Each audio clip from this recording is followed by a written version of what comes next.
Good morning, everybody, once again. Thank you so much for attending, and more specifically, thank you to Thierry Breton, who's a colleague from all of us group of commissioner. He's the commissioners in commission in charge of the internal market, one of the most valued portfolios in the Commission, because it's a portfolio that has real power.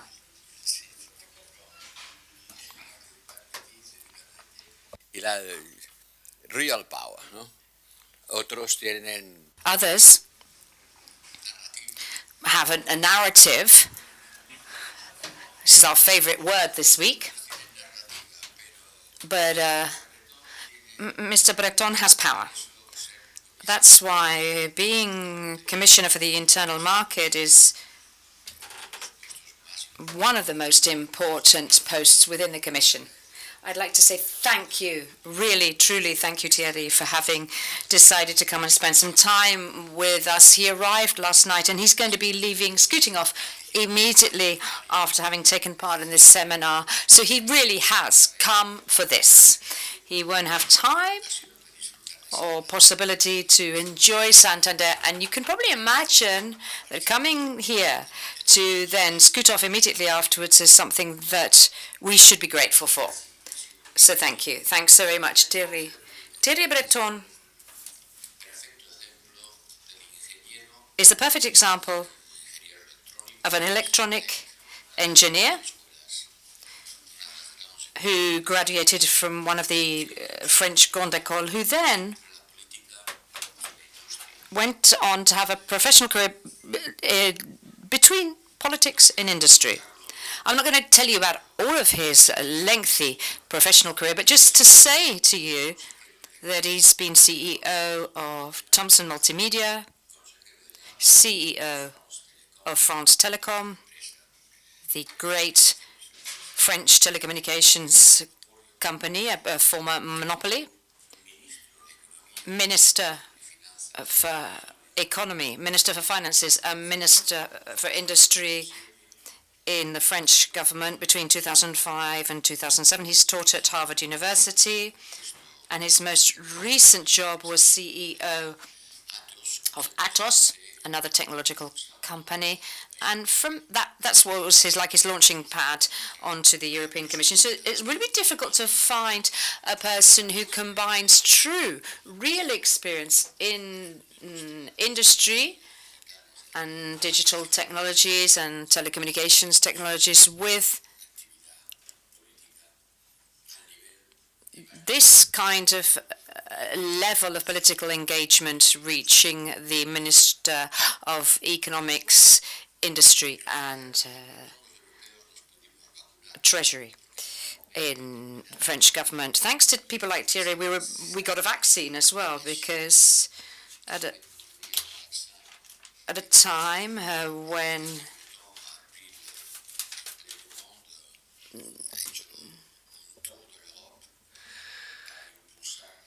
it was necessarily he toured Europe to drive forward the vaccine production, which is one of the most important acts of the European Commission at that period. So, as I said earlier, he's European Commissioner for the Internal Market.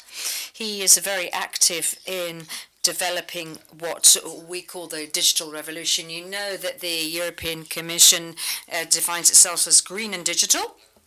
And he's also going to talk to us a little bit about energy, because this is a hot issue at the moment, and he's made some statements in France about how the gas issue should be dealt with, and I think that if it's possible, maybe he could say a few words about that as well. So thank you very much. Thierry d'être ici avec nous. Thanks, Thierry, for spending some time with us. The floor is yours. And after Thierry, we'll have two other speakers who are going to be introduced by Mr. Torreblanca.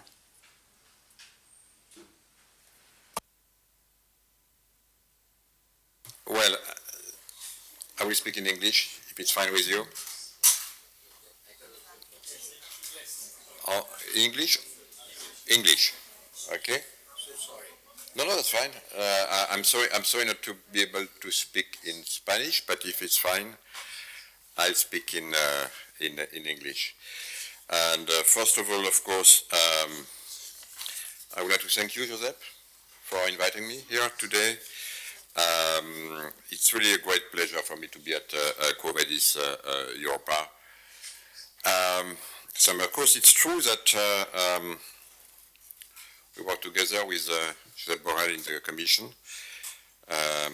We share a lot of common thought. We work in common also in defense, which is something new for the Commission and which is related also with technology. I will speak in a few minutes about it. But Josep, it's true also that this event, Quo Vadis Europa, is becoming definitely a very important moment, let's say, in Europe, for all of us, to give us the direction where to go, to stop for a while, trying to understand what happened around the world. It's your job, not an easy one. I always tell him that's the best job in the Commission, but it's the most difficult, believe me. Every time when we are our college, at the end, Josep described the state of the world. It is the most interesting part and the most depressing. But still, so, a few words, of course. And we cannot speak about this subject. I don't like the title, by the way. Hegemony, I don't like hegemony. But we have to be realistic and not to be naive in our world. That's really what is important. And first, when we look at the geopolitical situation, and of course we need to look at the geopolitical situation because this has a huge impact on all of us. And it will, of course, increase in the years to come. And it's true that so many things have changed in the geopolitical landscape.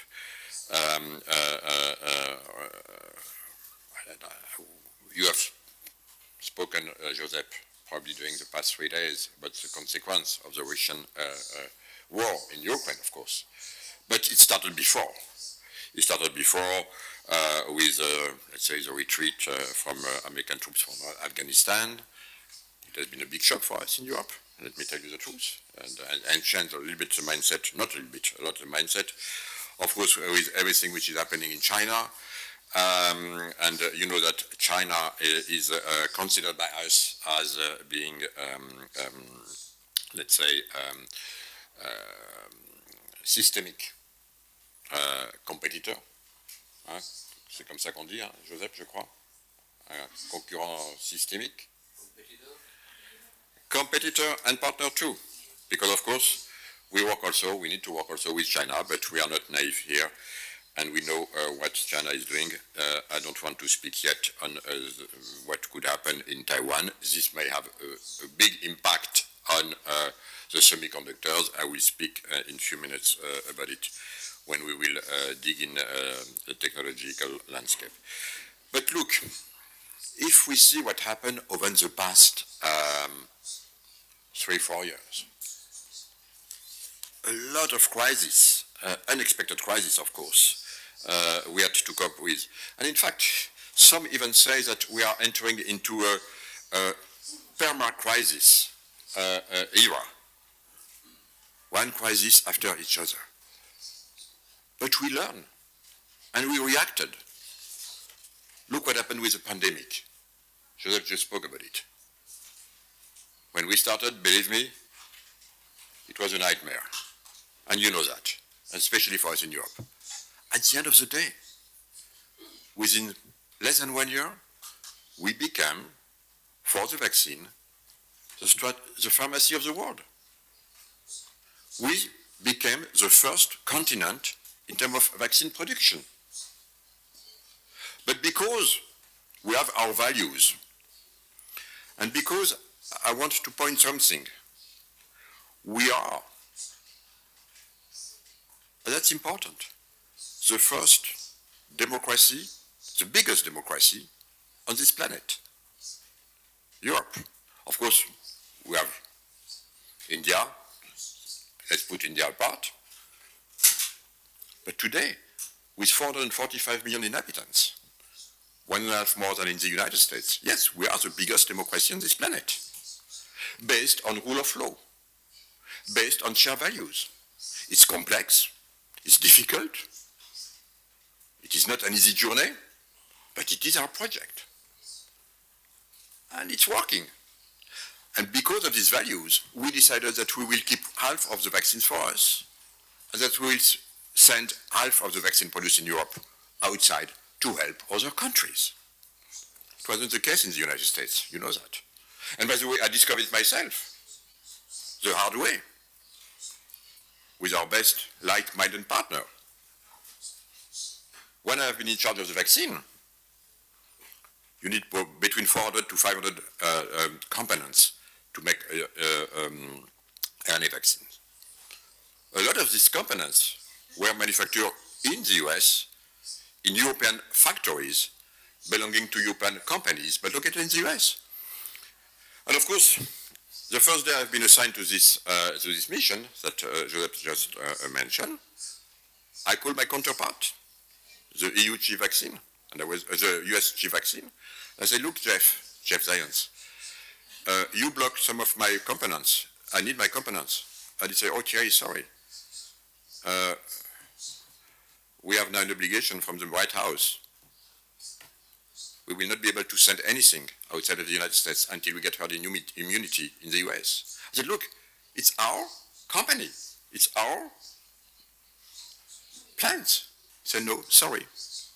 So then, Joseph, you remember, we came to the college, we convinced our fellow commissioners to put the same thing. We will not send any components to countries who do not respect reciprocity. And then the following day, I said to Jeff Zients, sorry, Jeff, I will not be able to send you these components. And not yet, it's impossible. I said, look, reopen the supply chain, and we become fine again. And this is what happened. Balance of power. We learned it the hard way. That's a good lesson for technology. Balance of power.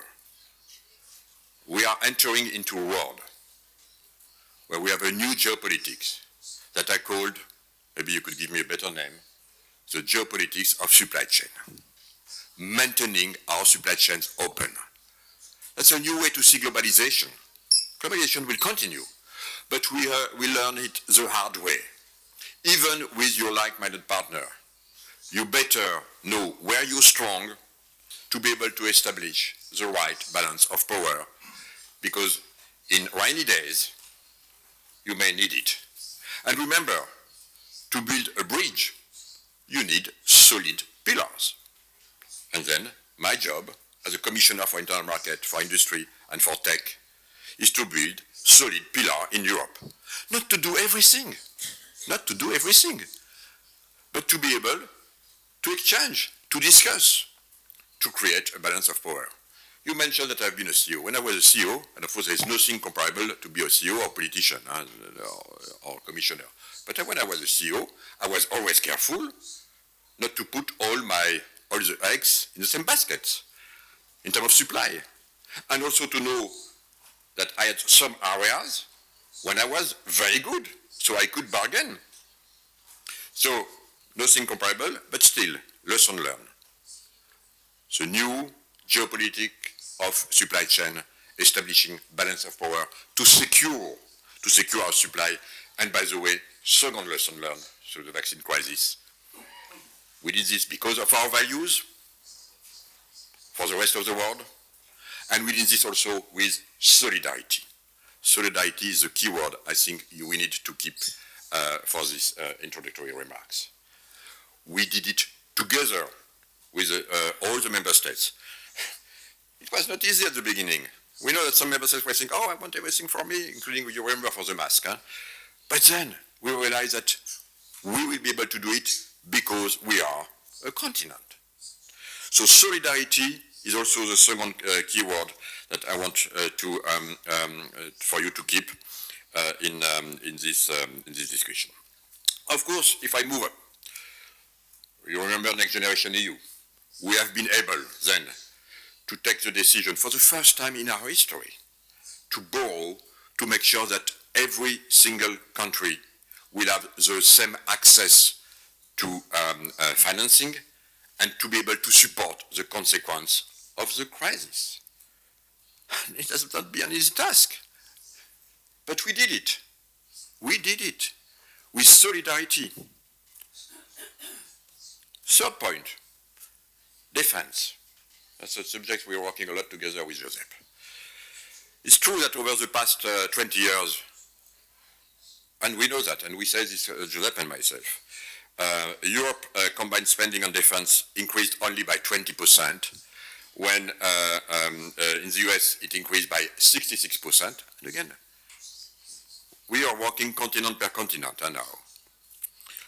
Nearly 300% for Russia and 600% for China. So we knew that we were lagging behind. But here again, and thanks to Josep's team and your personal involvement, we have been able for the first time in our history to put in place what we called a strategic compass. In other words, we know now, together, all together, where we need to go and where we want to go in terms of defense. Believe me, it has not been an easy journey, but we did it. We have now a vision. We know how to be aligned. Both, by the way, for innovation and spending together upfront.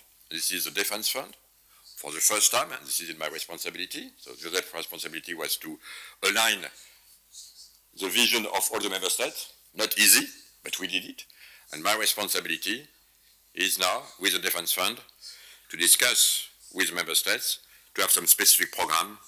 Could be tanks for the future, could be drones for the future, could be frigate for the future, could be cyber security, it could be in space, and invest upfront together.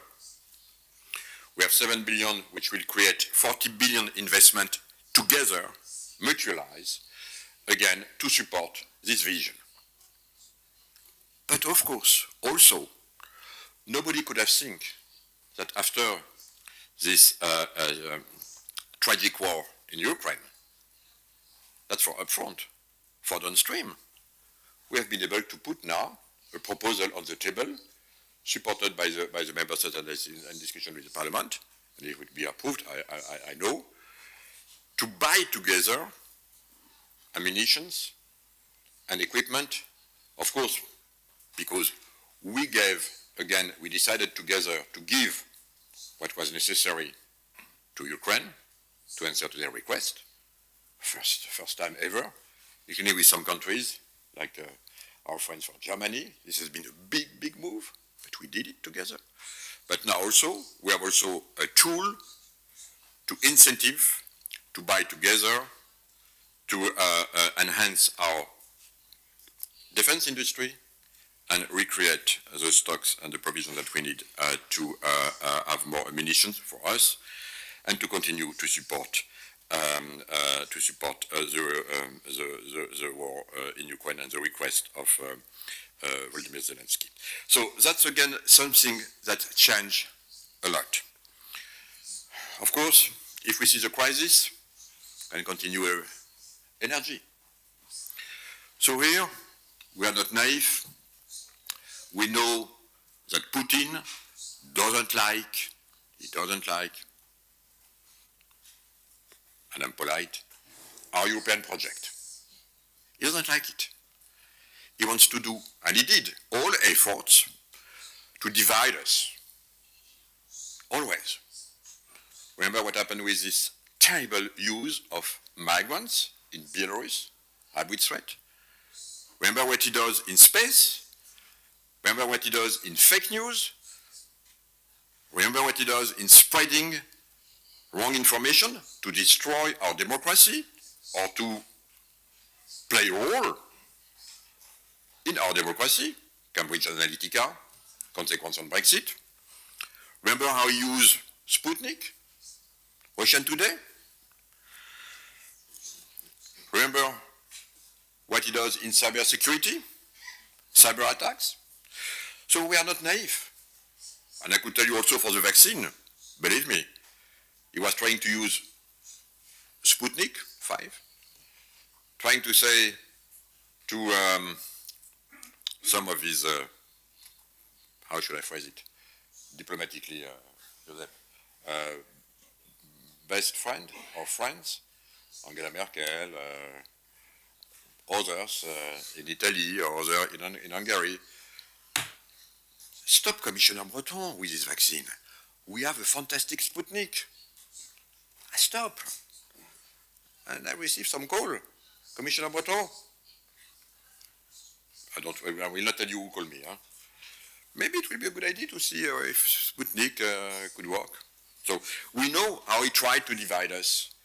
And here again, after February 24th, we all knew that he will use our dependencies to Russia against us. So here, with my team, we worked immediately on the main dependency, which was, of course, I will let apart raw materials, I will let apart some mining industry and stuff like this that we will be able to replace when we are the other. But of course, the biggest part was gas. Coal, fuel, but the biggest part was gas, because gas is difficult to replace. Coal you can, fuel you can, but gas you need infrastructure, you need pipelines. So we worked, I wanted you to know, since day one, and you know this because we mentioned this many times in the college, Joseph. We worked to have a plan to replace the 155 BCM, in other words, billions of cubic meter of gas that we import collectively from Russia to Europe, because we said he will use this dependency. And he did. Remember, he started with Poland, boom, shut down. Then with Bulgaria, shut down. Then he did it with the Baltic country, the three Baltic countries. Then he did it with Finland. Then he did it with Netherlands. Then he reduced down to 20% Germany. So we know that he's playing with it. So what we did is two things. First, under Joseph's leadership and with his colleague, we put some sanctions, first against the people, of course, Putin, his entourage, the oligarchs, and of course, we don't want to see these people to come in the summertime on their yacht on the French Riviera. We have our values, so we put some sanctions. But also, we try to decouple us. And remember this name. I prefer this name personally, at least in my field. Decoupling our dependencies, at least for the time being, during this war. So, of course, we did it for coal. I think it was mid-August.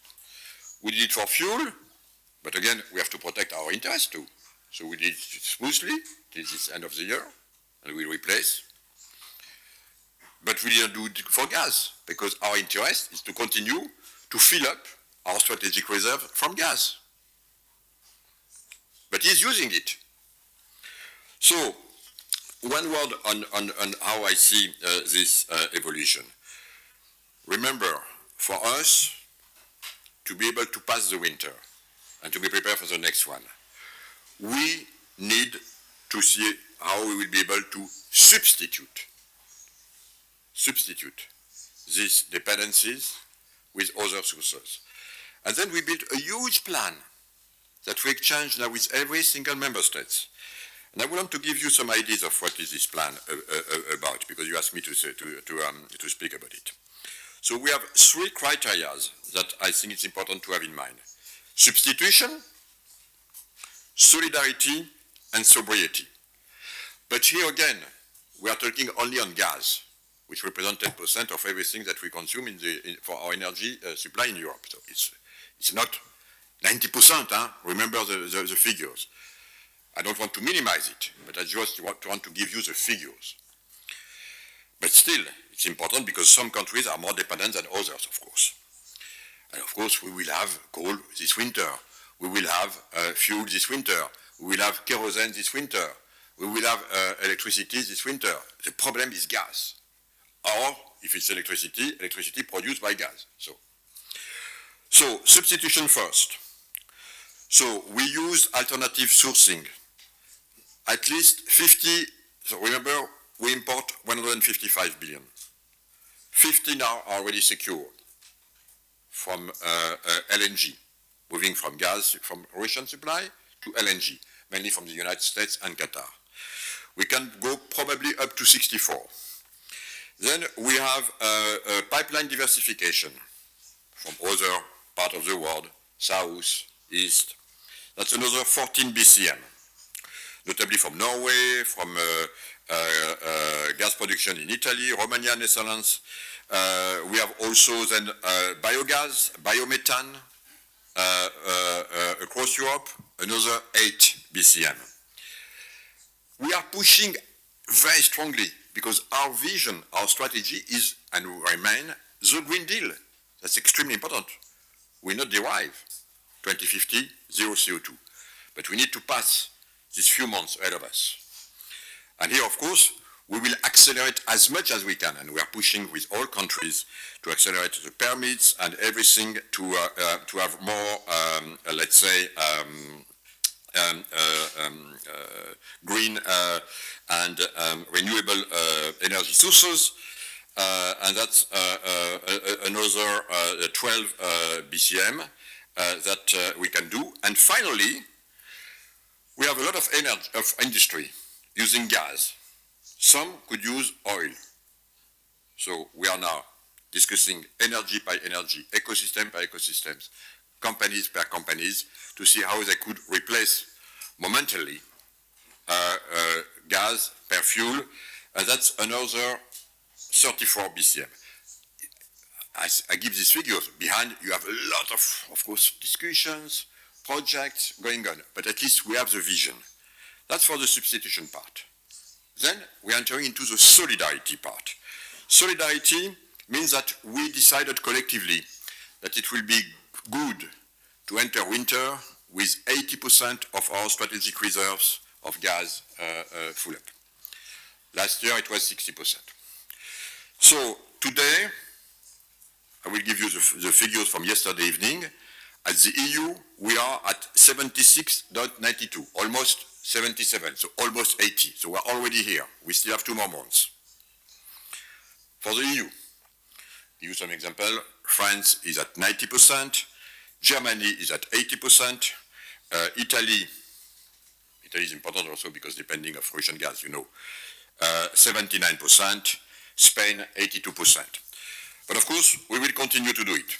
I know that Germany would like to go maybe to 95%. It will be a challenge, but at least we will be at the goal that we decided it will be fair to go 80% there.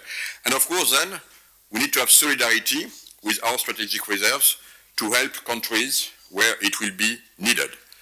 I know it's a challenge, but this is again how we will be able to overcome together the situation.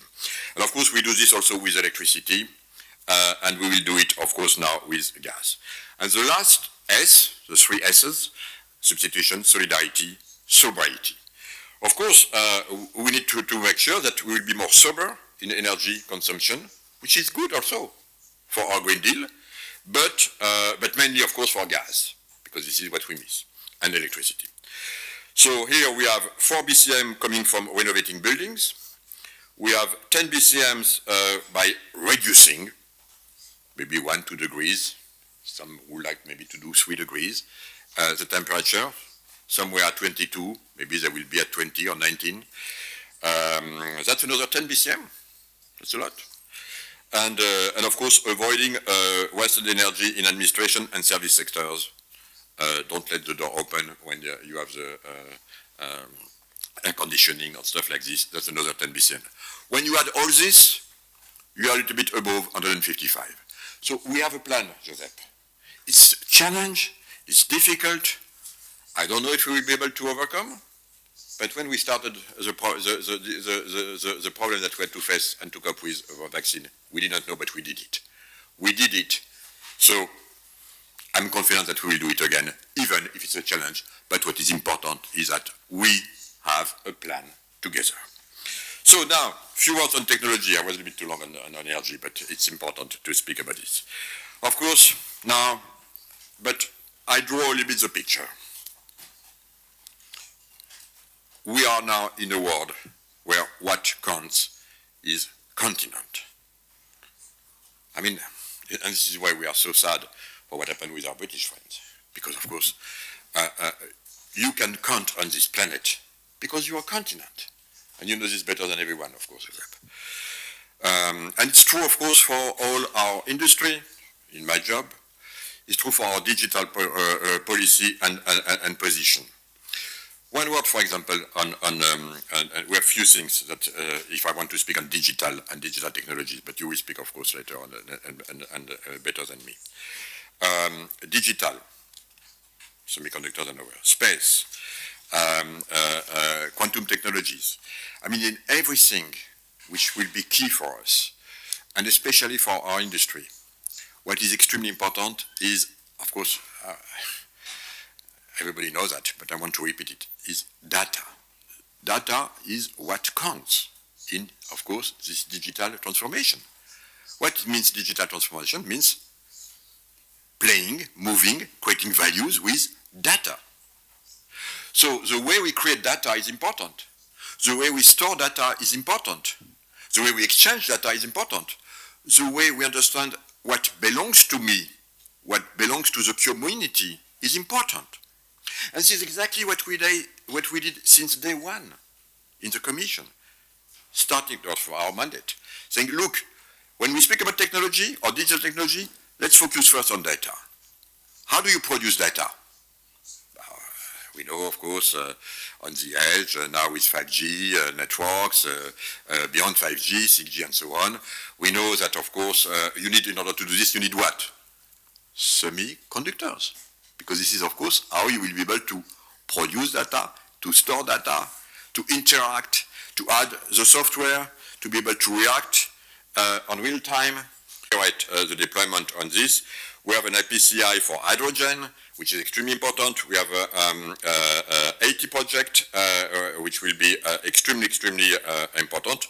But of course, we know also that for all of this, for the windmills, for the battery, we have a very strong IPCI for batteries with 20 megafabs now in Europe. 4 years ago, it was 0. So we are moving fast. But for batteries, you need lithium. You need all these components. Today, everything is refined in China. Not produced, but refined in China. So we need probably to have also some refineries in Europe, again, to be able to rebalance it. We have also the same strategy for permanent magnet in windmills. So we have a full map of what is needed, what we can do in Europe also. And this is something I would like to draw your attention on. In terms of technology, you need critical materials. You need, of course, circularity, which is extremely important, circular economy to recycle. But you need also mining, and you need components. So we will not be able to live always saying, we want to do the mining with other countries, it's dirty, but for us, we just buy, and please give us what we need. So it will not work this way in the new world. So we made a very in-depth mapping of every resource that we have in Europe. We have a lot of resources, but it's true that because of our values, first democracy, we need to do it respecting our values. Environment, biodiversity, local cities, people, and we know how to do this, and using what? Technology. So here again, you will see the Commission pushing a Raw Material Act, being able to let's say, protect us here, but also to do what we have to do in Europe. Again, not to do everything, but to be able to have some key resources here to be able to discuss and bargain on an equal basis. So that's basically what I wanted to say as an introduction. The Commission is at work. We are not naive. We know where we are strong. We know where we are weak. We know what we have to catch up to be stronger. But I think, Joseph, we learn solidarity, which is extremely important. We have to understand what it means to be the first democracy in the free world. It gives us a lot of responsibility, and it's not easy. And we have to understand also what it means to be seen by others as a power on its way. And that's something that we need to understand as Europeans. We are a power. We are seen, maybe by the way, by Putin, and he's right, as a power. Maybe by Erdogan, as a power. By the way, and unfortunately, maybe by our British friends, as a power. We hope, by the way, that they may come back one day. But this is something that we have to learn, because this is how we will build our future relations with all our partners. Thank you very much.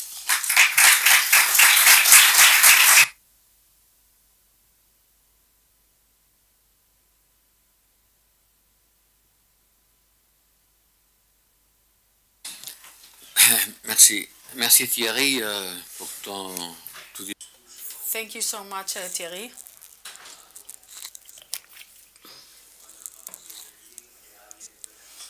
Once in a while, we need to have a positive and optimistic view of Europe.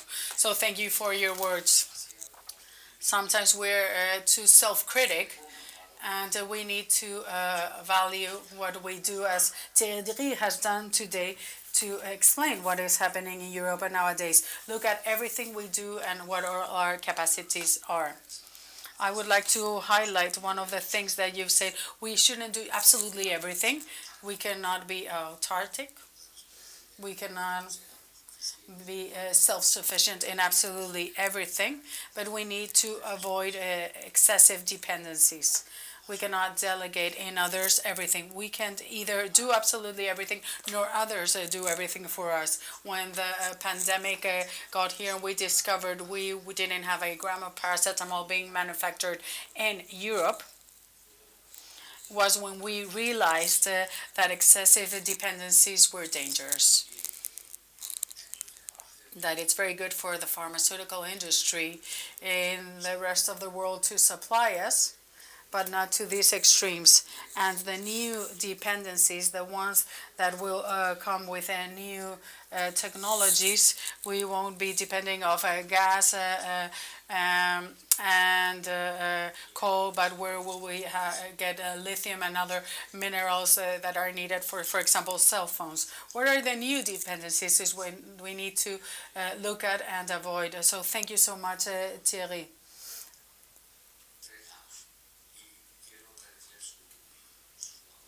Thank you so much for giving us this optimistic view regarding energy issues. There's a lot of pessimistic people saying we won't have gas this winter and it's going to be horrible. Nos ha echado las cuentas y nos ha explicado. But Thierry has shown that we have options and that apocalyptic visions are very interesting for headlines in the media. To be able to feed national discussions, but it's also important to give value to what we are doing. So now let's go on, José Ignacio, to the panel session. After the framework provided by Thierry, I will you be doing from there, or should I leave the table? Okay, then you have the floor.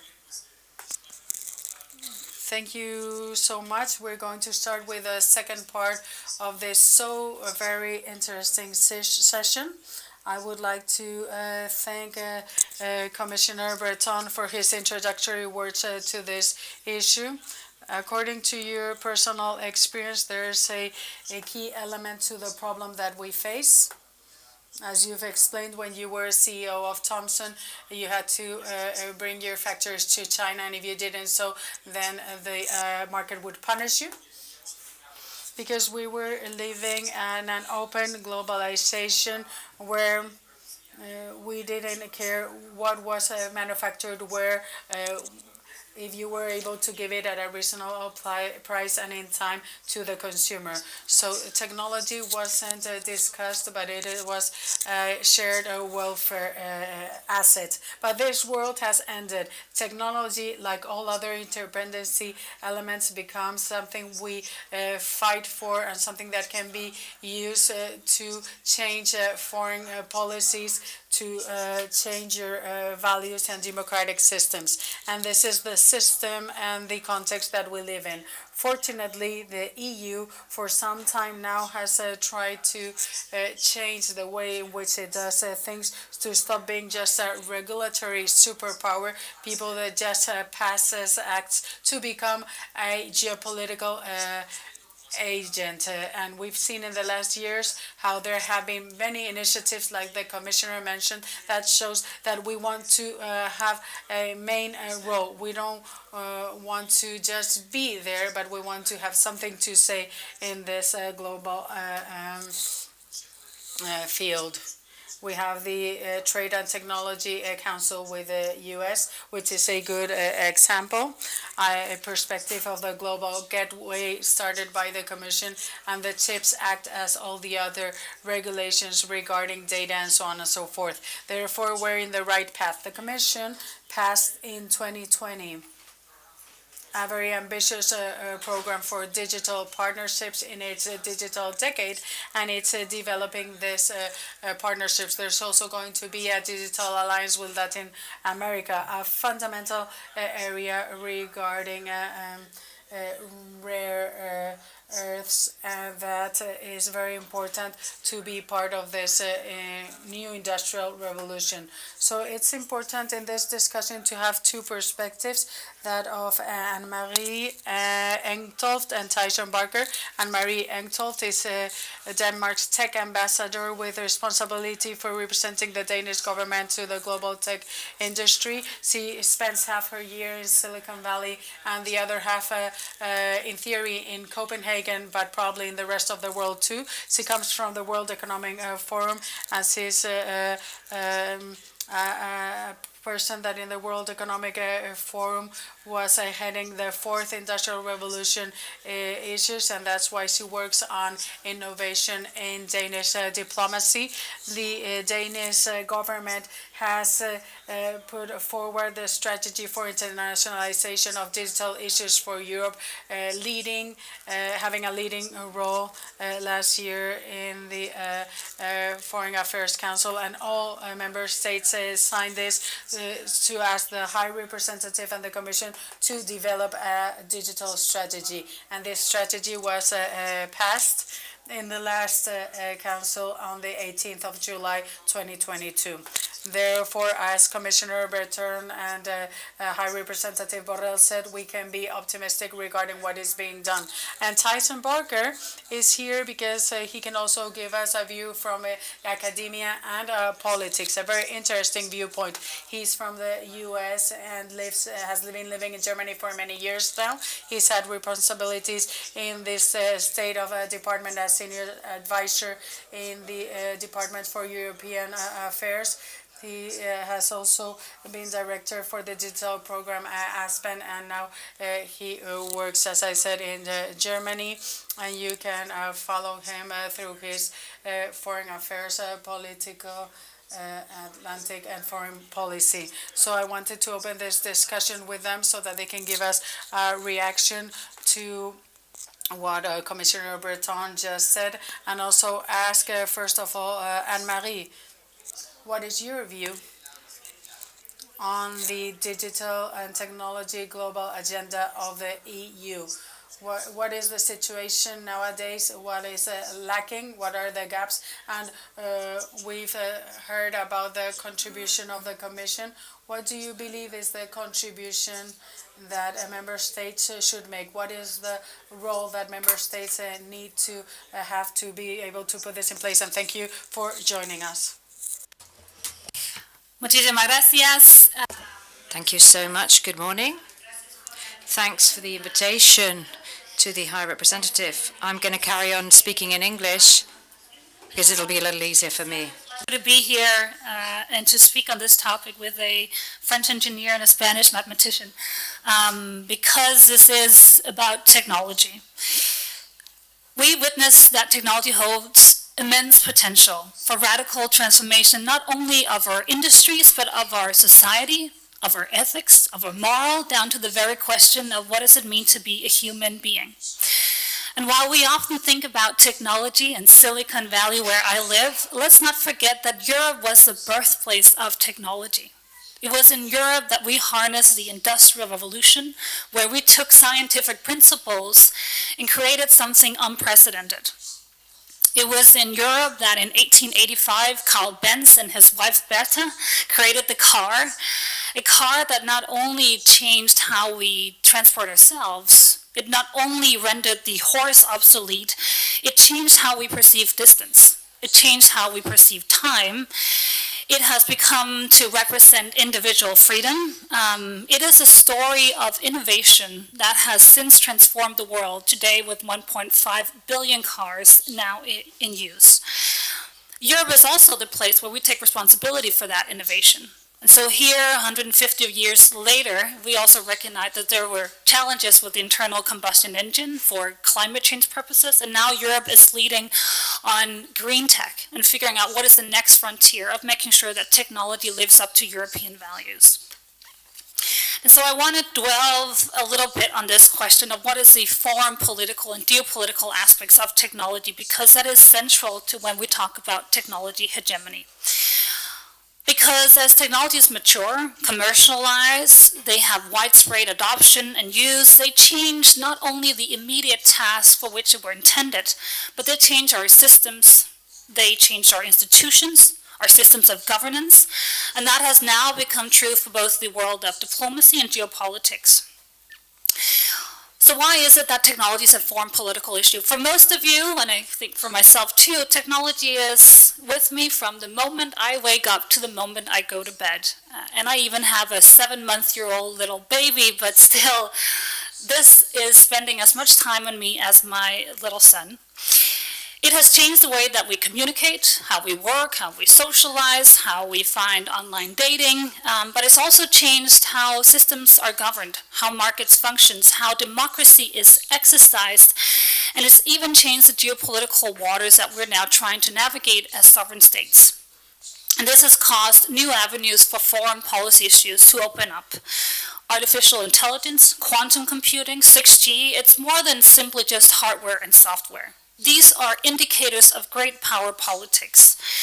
We see cyber attacks, disinformation campaigns that calls to show that even states are pressured in cyberspace. And the investments in research and development of new technologies, as well as novel military applications, they are now key competitive parameters, as much as mining and access to technology. On the challenging side, we see how countries are using digital tools to advance foreign policy objectives in really what is the gray area between right and wrong, and between war and peace. These methods include cyber attacks on critical infrastructure. I think there is not a single country in the EU that has not experienced this firsthand.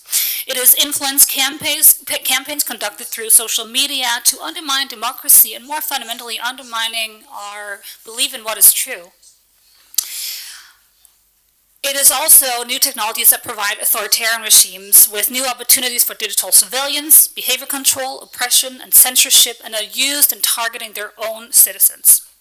On the other side, and that's the bright side of technology, new technologies are giving democracy defenders, human rights activists, new tools for unprecedented mobility, advocacy, influence. Social media gives voice to the powerless. It allows for ordinary people to organize overnight and not have to only go to the opinion pages of the newspapers, but they can spread their word in an instant. New technologies are advancing transparency, anti-corruption, data privacy, accountability, and we are seeing how digitization of public services is not only giving better services, but also allowing citizens to better understand their states. So with all this geopolitical influence of technology, and as it becomes foreign policy, one thing I think is key to keep in mind is that this is not conducted by states only.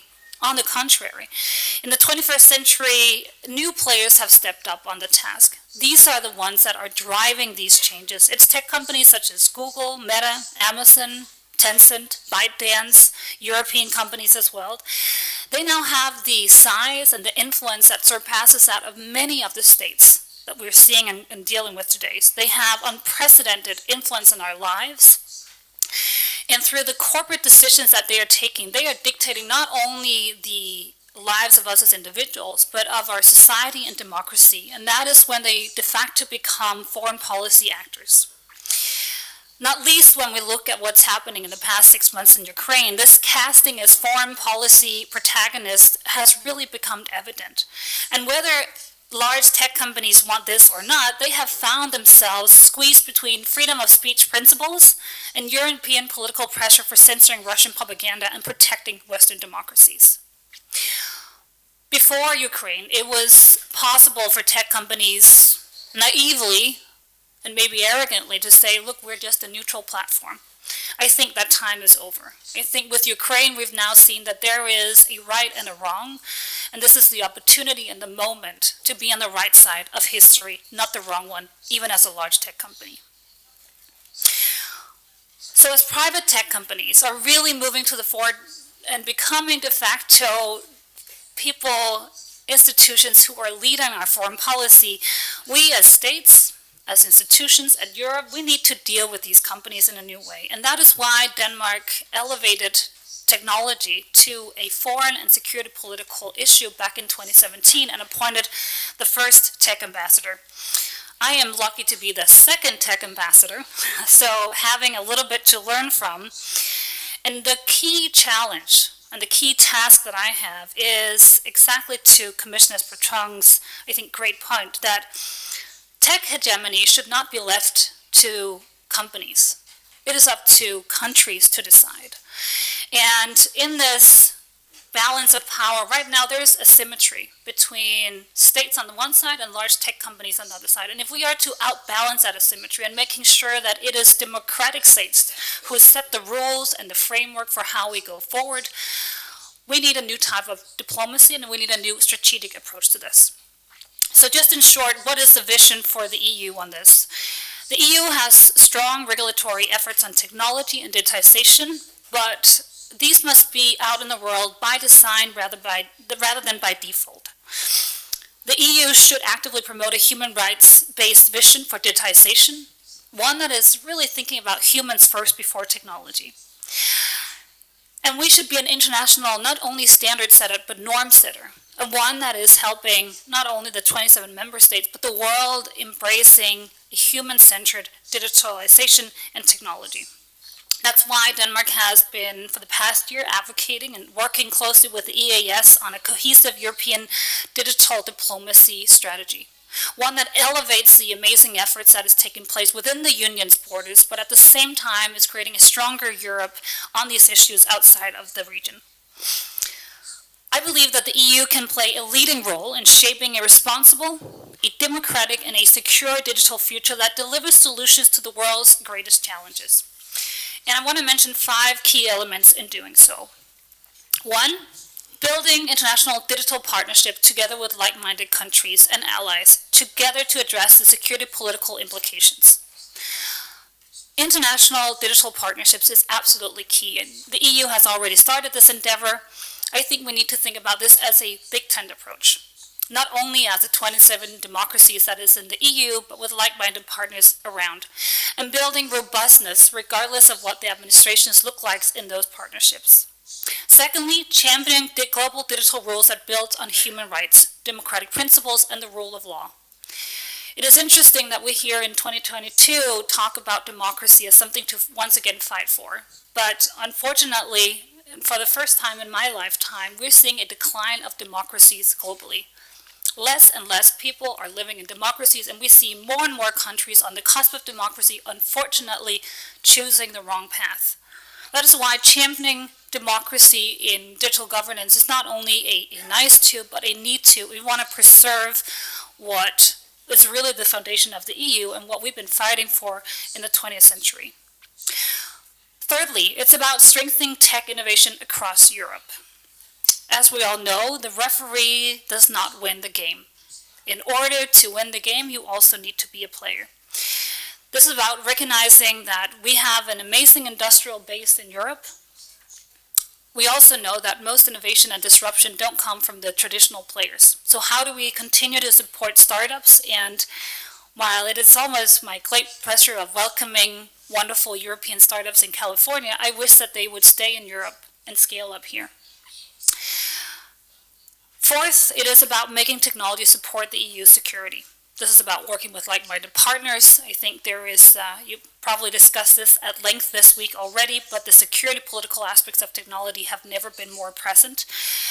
Building a better understanding of the security implications, making sure that innovation, privacy, and security are not each other's opposites, but rather something that we see as complementary, and finding the way forward in this is key. Ensuring that member states remain at the cutting edge of military and dual-use technology together with like-minded countries and NATO, while also raising awareness about what is happening in the private sector. And then finally, this last point is quite unique. We kind of harness this unique geopolitical moment to put pressure on and convince tech companies, as I said earlier, their platforms and products are center stage for a global fight for democracy, for freedom, for self-determination. And there's no longer this option of being neutral. They have to work with us. They have to be on the same side. We have been regulating them, yes, but technology is still incredibly influential. And we need a hybrid governance model, one that also includes direct, critical dialogue with the industry, a deeper understanding and knowledge of technology, and making sure that the regulation that we set also becomes norm setting abroad. So I think in conclusion, I think we're experiencing a Van Neumann moment. Van Neumann, he was a Hungarian-Austrian mathematician who, he was part of Robert Oppenheimer's Manhattan Project, as you know, during World War II, creating the nuclear bomb. And when he joined, it was not only on his research on explosives, but also a contribution, he is the father of game theory. The game theory to the fundamental political understanding of how we know today that the nuclear bomb was not an end, but a much more complex geopolitical game. I think we are experiencing a Van Neumann moment today. One where it's not only about playing the game, but where Europe can help set the fundamental rules of the world for how the game should be played. This is not about only a race to fastest develop superior AI or quantum to dominate militarily, because that becomes a zero-sum game. This is about raising the bars. This is a values-based game. One where it's not sophisticated algorithms, but it's sophisticated politicians, it's sophisticated institutions that are making sure that we need to set the rules for this game going forward. That it's not only about military and commercial superiority of the technologies that we create in a sort of tech hegemony, but it's guaranteed by high demands to privacy, transparency, democracy, responsibility, and applicability for solving societal challenges. So we're setting the very board from where the game of geopolitics of emerging technologies will be played out in the next 5, 10, and 15 years. With that, I've been incredibly pleased and delighted to see, I think, the things that have taken place in the EU as a proud European representing European governance, industry, startups in Silicon Valley. It has been recognized very much that the EU is becoming a geopolitical player in this endeavor as well. But I still think, and looking forward to the conclusion and discussion here, the quest for ensuring human-centric tech development and digitization is not one. We don't have all the right pieces there yet, but I think we're on the right track and looking forward to the discussion. Thank you. Thank you so much.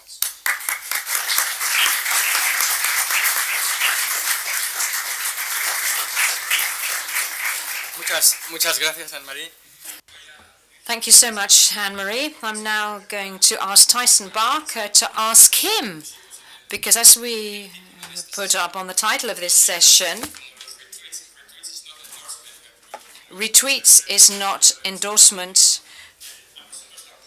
We don't like the title of the fight for technological predominance globally, but the truth is both US and China are actually immersed in a dispute for this technological predominance.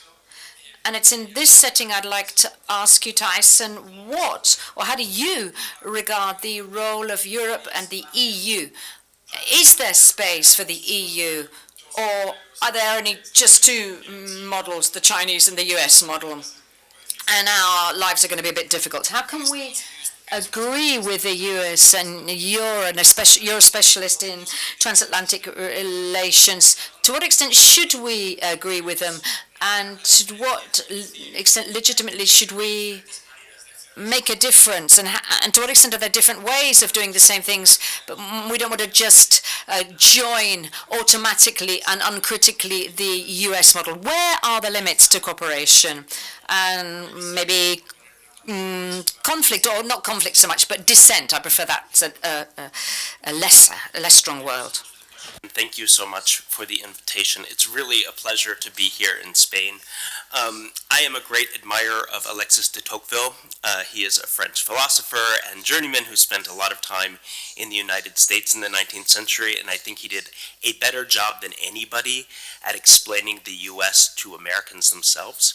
And so I will try to play the de Tocqueville role a little bit on this panel, the American interpreting from distance, but with great admiration, Europe's role in the geotech landscape. So let's start with this idea of hegemony, because I think it's really important. When you look at the way internet governance and tech governance has developed, it is a product of a hegemonic moment, a unipolar moment in some ways, of the early 90s, where there was a great consensus around certain liberal values emerging from the victorious moment after the Cold War. And I want to start with a quote from one of Internet governance's founding fathers, John Perry Barlow, who wrote a very, very influential treatise called The Declaration of Independence of Cyberspace in 1996 when he was at the Electronic Frontier Foundation. And he presented it actually at the World Economic Forum. This quote is very meaningful because I think it tells us a lot about what the Internet's founders, those founding fathers, thought that the Internet should look like. He said, "Governments of the industrial world, you weary giants of flesh and steel, I come from cyberspace, the new home of the mind. On behalf of the future, I ask you of the past to leave us alone. You are not welcome among us. You have no sovereignty where we gather."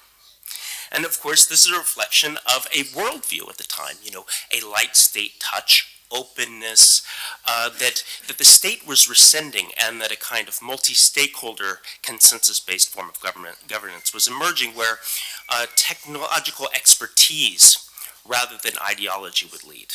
And of course, in this year, in 2022, we know that sovereignty is back with a vengeance.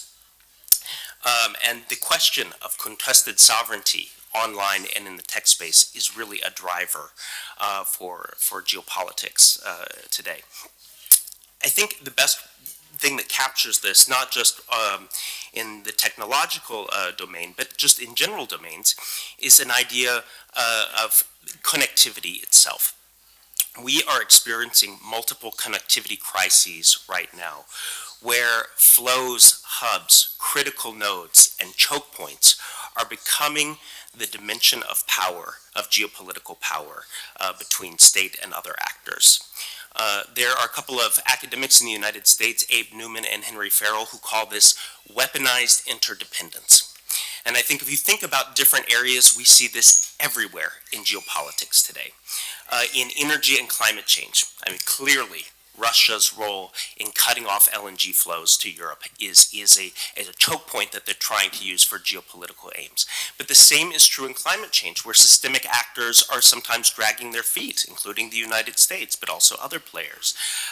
And that's going to have a direct impact on other countries and other stakeholders.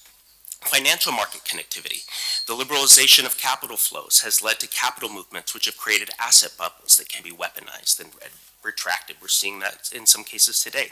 Trade connectivity, supply chain chokeholds. We're seeing this in semiconductors, in food, in critical materials like rare earths, where we're having to rethink our dependencies on untrustworthy actors, particularly authoritarian states. Health connectivity was discussed. Commissioner Breton brought this up, that the availability of vaccines can be in some ways instrumentalized by states as an extension of power, but also community spread of diseases, which we've seen with COVID-19 and we're currently seeing with monkeypox. Connectivity of migration can be weaponized. Again, Commissioner Breton brought this up in the case of refugees, the spigot of refugees that was turned on prior to the Ukraine crisis through Belarus, where Russia was trying to instrumentalize the flow of migrants, of refugees into Europe for political aims. But we see this in Syria, we see it in Ukraine today. And of course, and this is why we're here, digital connectivity, where online gatekeepers, ICT infrastructure, lock-in effects, preponderant power of certain actors, these are all instruments of power. And the openness that we created, where no sovereignty existed in the past, creates some grade of weakness when there aren't rules in play. And just to quote one example of this, we see this in cybersecurity, clearly. That the openness of the digital international system creates vulnerabilities. In fact, last week, the head of the Norwegian Sovereign Wealth Fund, a $1.2 trillion wealth fund, said that cybersecurity is a bigger threat to economic stability than global capital flows and inflation right now. But we see this, of course, in disinformation degrading democracy. We see this in the proliferation of digital authoritarian, et cetera, et cetera. So this moment that we have is a moment where sovereignty is back with a vengeance. And in the technological space, that's creating, that's coming against some technological development backdrops, which NATO has called, and I think this is very apt, a moment of strategic simultaneity, where a lot of things are happening at once. So just to give you an example, we're in a moment where there are multiple general purpose technologies coming online that will have a transformative impact on every aspect of our lives. In the past, I don't know if you guys are familiar with the term general purpose technology, but this is technology that's not just used in military context or civilian context, but is used everywhere. This is the enabling technology. This is the operating system of our technological lives. Things like fire, electricity, the telegraph, technologies that really reordered society. And in this moment, so those were big disruptive technologies that came online over hundreds of years, generations, etc. Right now, in this moment, we have artificial intelligence, quantum computing, augmented reality, virtual reality, high-performance computing, blockchain, distributed ledger technology, biotechnology, all coming online at the same time. And they're all going to have disruptive impacts on the way that we interact with each other, we interact with states, and states interact with each other. Second element of strategic simultaneity is the geopolitical competition between the US and China, which was mentioned, where technological superiority is a key, if not the key theater. Third is the rise of digital authoritarianism. So China, again, technology, this was mentioned, technology is ideology, it freights ideology, and the United States, Europe, India, China, we are all trying to use technology to import or export our ideologies. And we see this, for example, with the Belt and Road Initiative in China, where it's trying to create data centers, trying to create 5G technology, create lock-in effects in third countries. And states, digital deciders, these swing states in the global south, sometimes are very allured by the idea that this kind of authoritarian technology can build out state capacity, which will allow them to consolidate control. Fourth, we have the increased frequency of cyber operations, and we all know this. Solar winds, Colonial Pipeline, but even things that rock the stability of governments. And I don't know how much you are all familiar with the this Russian cyber group Conti's attacks on the Costa Rican government, but it almost led to the fall of the government. I mean, these are really systemically important cyber operations. Fifth, we have the renaissance of technological industrial policy. And in this way, I think we are all realizing that we have ceded in like-minded states in the United States, Europe, etc. We've ceded too much ground in critical technologies to state-centric actors like China, but also other states in East Asia. And it's time for us to rebuild our indigenous capacity. And sixth, in this kind of moment of strategic simultaneity, is the breakdown of the digital international system and increase of digital mercantilism. So technology is a vector of power. Europe realizes this, the United States realizes this, China obviously realizes this, and it's become a key element of its grand strategy globally. So what do? Well, the first thing that we have to do, and I think the Commission has started to do this, is expand beyond the role of creating the rulebook. The rulebook is extremely important, but we also have to check and map our critical technology dependencies. The Biden administration has done this. They did a list of what they see as the critical and emerging technologies and said, okay, where do we stand on these technologies? Are we a leader globally, the United States? Are we a peer? Or do we have a risk management issue? And Europe is starting to do this as well. We've already seen this in critical materials, but it's also doing this in technology. We at the German Council on Foreign Relations did a survey of European stakeholders to ask what they thought what was the status of Europe, a kind of hold up a mirror to Europe on 5 technologies: artificial intelligence, cloud computing, semiconductors, 5 and 6G mobile network equipment, and quantum computing. And Europe, our group of stakeholders, 76% believed that Europe was too dependent on external actors in cloud computing, 68% too dependent on external actors in artificial intelligence, 54% too dependent on external actors in 5G mobile network equipment, and 41% on quantum computing. And of this, of the technologies we surveyed, all but one, they saw the dependence as too high on the United States. So this obviously brings up a really important question. How does Europe orient itself to its most important global partner? I would call it its systemic partner. So we have systemic rivals. The systemic partner for the United States, or for Europe, is of course the United States. So we asked, in a technological confrontation between the United States and China, how should Europe position itself? Should it get closer to the United States? Should it get closer to China?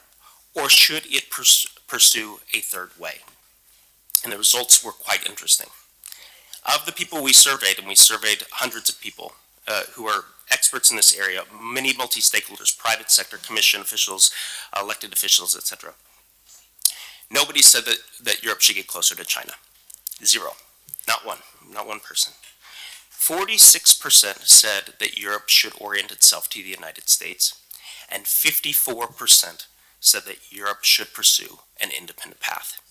So there is the interesting kind of geopolitical fault line on technology for Europe. It is of two minds on this. Should it pursue a kind of G2 path with the United States, with the TTC as kind of the hub, or should it look for a third way between the United States and Europe? Of course, more closely aligned with the United States, but something that is not too tightly bound to the United States. And I think that this is the important question that people like the people on this panel have to answer, because that is a really tough path to chart. Thank you so much.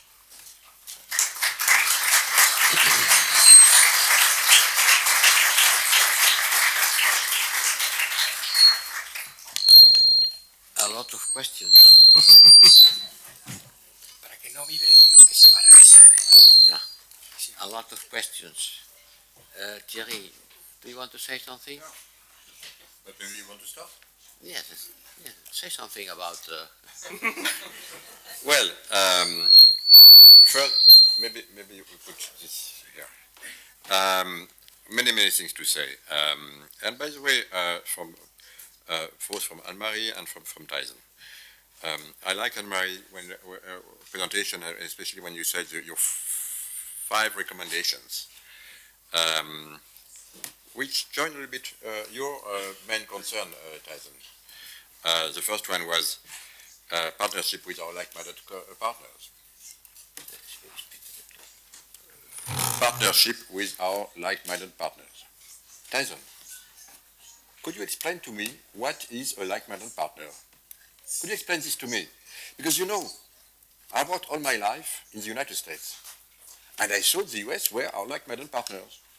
And I realized the hard way that when there is a crisis, no more like-minded partner, only for me. America first. So my point is, I will always remember, Tyson, the meeting that we had with Ursula von der Leyen and with President Trump in Davos. It was almost 3 years ago.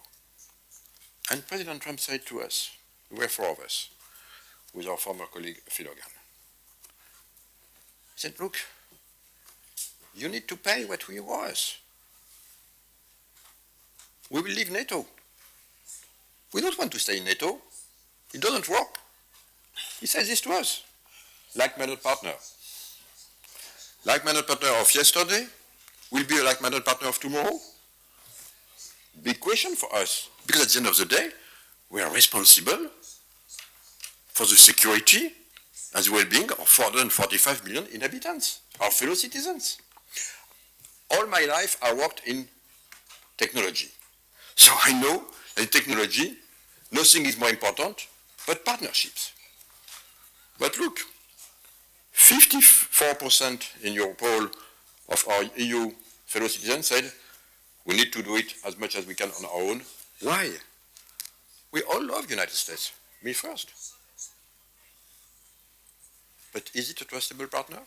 I'm sorry to raise the question, but this question is raised everywhere now in Europe.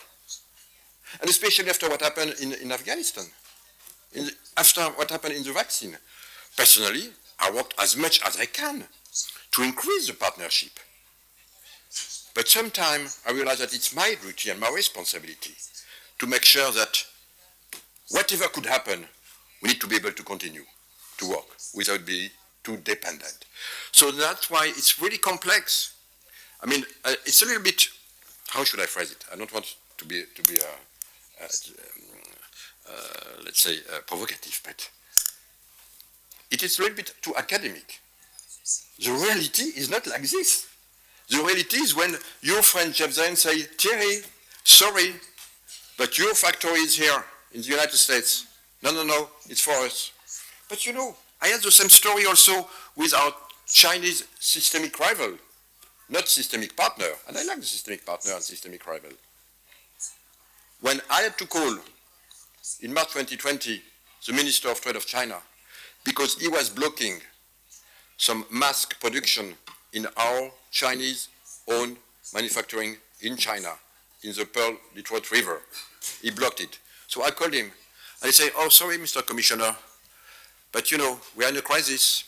So everything which is produced in China because of the crisis is for People Republic of China first. I say, what? But it's the end of globalization. No, that's what I say. That's what I understand. So now, so you know, I mean that things are a little bit more complex than this. Even the TTC. By the way, you know how we invented the TTC with Phil Hogan? Because we were trying, TTC means Tech and Trade Council. And we are trying to find smart ways to interact with the Trump administration. It was not too easy. Since I was the Commissioner for Tech and Phil Hogan was the Commissioner for Trade, we decided to have this, let's say, joint channel together. So my point here is that, of course, we need to have partnerships. But, of course, we need to know exactly how to secure, how to build a secure line in all the technologies that you described, AI, cloud, semiconductors, 6G. By the way, I'm interested because in 6G, you said that in your poll, people said in Europe we are too dependent on the US, where China. That was the one. China, with China, where in fact it's not true. because we own 56% of the patents in 5G networks and 58% of the production of the 5G networks with two companies. So, I mean, this is, of course, not a final point that we didn't discuss. Here, and again, my job is to, I will always try to work with the US because this is where we are close, this is where we have a lot of interest, they are our partners for history, and we will do everything we can to increase this partnership. But again, with a caveat that I just mentioned at the beginning. Final point, we didn't discuss about this, but that's extremely important. Sometimes we see Europe as a regulating power. And I know that my US friends sometimes tell me, oh, Thierry, you're very good in regulating, but you are not good in innovation. It's not true. We are the first democracy in the world. And since we are the first democracy in the world, there is one space, which, by the way, is also belong to us politicians, to make sure that everything will happen in this space, respect our values. It is the digital space. In this digital space, where we spend 45% of our time, you mentioned your children. We have our rules and values, but not in this space, even if our children spend sometimes more than 50% of their time here. And you know that in this space, this is like the Far West. And we just decided, look, there's nothing to do against anybody. It's not against the US companies. It's not against the Chinese company. It is just to protect our people also in this space because it is our role as politicians. And not to leave our children alone in the hands of we don't know whom. So this is why, since day one, with my friend Margaret Vestager, we started to work to bring our values in the digital space. It is the DSA, and also to make sure that the competition will be fair. It is the DMA. And we didn't do it, and I had so many discussions with my friend Gina Raimondo, she is my counterpart in the US government. Said, oh, Thierry, but maybe you do this against US company. I said, no, I don't do this against anybody. I do this because it is our responsibility to protect our people in this space. And by the way, I hope that we'll be able to help our US friends to do what we did. But remember also, Tyson, we are the first digital market also in the free world, 1.5 bigger than the US. And that's why, here also, everyone in technology needs to have access to our market, and then we'll have access. But it's our duty to make sure that when they enter into our digital space, they know our rules, and they will be welcome. But you know, and it will be my conclusion, in continental Europe, we are driving on the right side of the road. That's a fact. Oh, yes, but I built a car for the left side. Too bad. You're welcome, but build a car driving on the right side on the road. This is what we did. Voilà.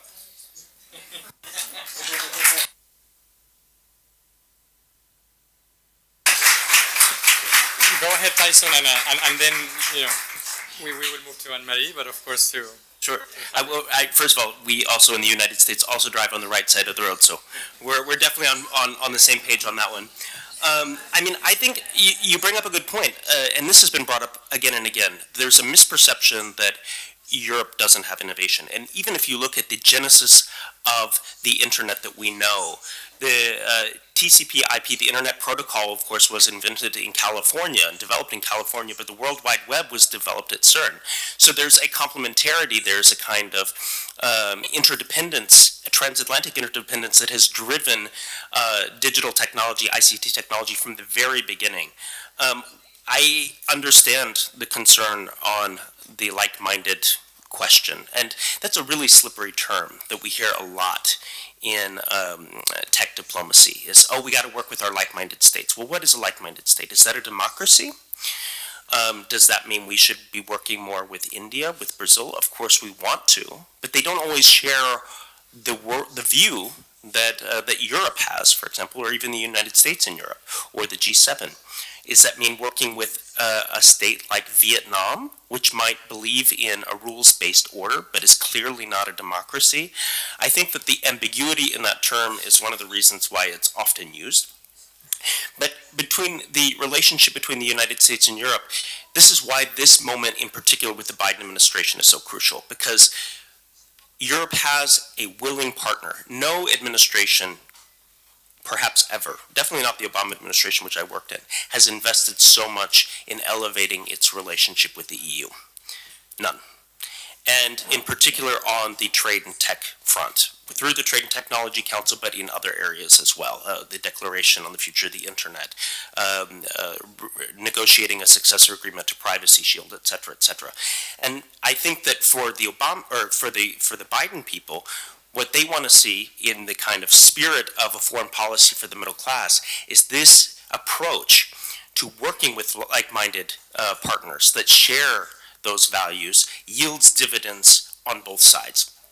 And the best way for Europe to build resilience into that, and I think that this is happening in the TTC, if you read the Pittsburgh Joint Declaration, you see this, is to say, even when we cooperate, even when we create we open markets, we work together on semiconductors, on R&D, et cetera, it needs to be mutually beneficial. And we can't create asymmetric dependencies. There needs to be strategic interdependence. Because whatever political changes happen in the United States, if there's a reliance on unique chokeholds that Europe has, like at IMEC, like at ASML, then that becomes the basis for that relationship, even when the values aren't necessarily there. So I think that the Commission and Washington are very assiduous in how they develop this. Sometimes on both sides of the Atlantic, of course, they want to be a little more greedy and say, oh, well, we just want to work with ASML and we just want to work with the Netherlands. And then maybe the EU comes in and says, no, we need to think more broadly. In thinking about implementation of subsidies in semiconductors, this is already starting to occur, where both sides are saying, okay, let's create a dashboard. When we're subsidizing R&D, chip manufacturing, fabs, let's make sure we're not duplicating, but we're creating complementarity. Because first of all, these companies want as much money as they can get from, public coffers. And second, we want to create those dependencies. So maybe if there is a focus on niche chips that deal with IoT in Europe, there might be niche chips that deal with data centers in the United States, et cetera. So that, I think, is key. But we have to be, on both sides of the Atlantic, very anticipatory in how we approach that. Because, as the Commissioner said, on any side of the Atlantic, we don't know where politics is going. So we have to build in those safeguards from the beginning. Marie? It seems like we're always one election away from catastrophe, and we need to figure out how to deal with that in the future. I think the key is not dependency, but interdependency, and making sure that when we talk about the transatlantic relationship, it is not only Europe dependent on technology from the US, but as much vice versa. And it's not only technology going one way and regulation going the other, but it is both regulation and technology. And to the question of what is like-minded, I think it is a normative term. I think that many of the countries we perceive as like-minded, they are far from 100% like-minded. We use it to push, to advance like-mindedness. And that is why digital partnership, they must be more than just lofty, abstract words. They need to have substance, content, proper tech transfer, proper collaboration, proper substance on regulation, on governance, on standards, on expectations to what a digital partnership means. And it's about building robustness into those. So even though the catastrophe might be around the corner with the next election, we find robustness.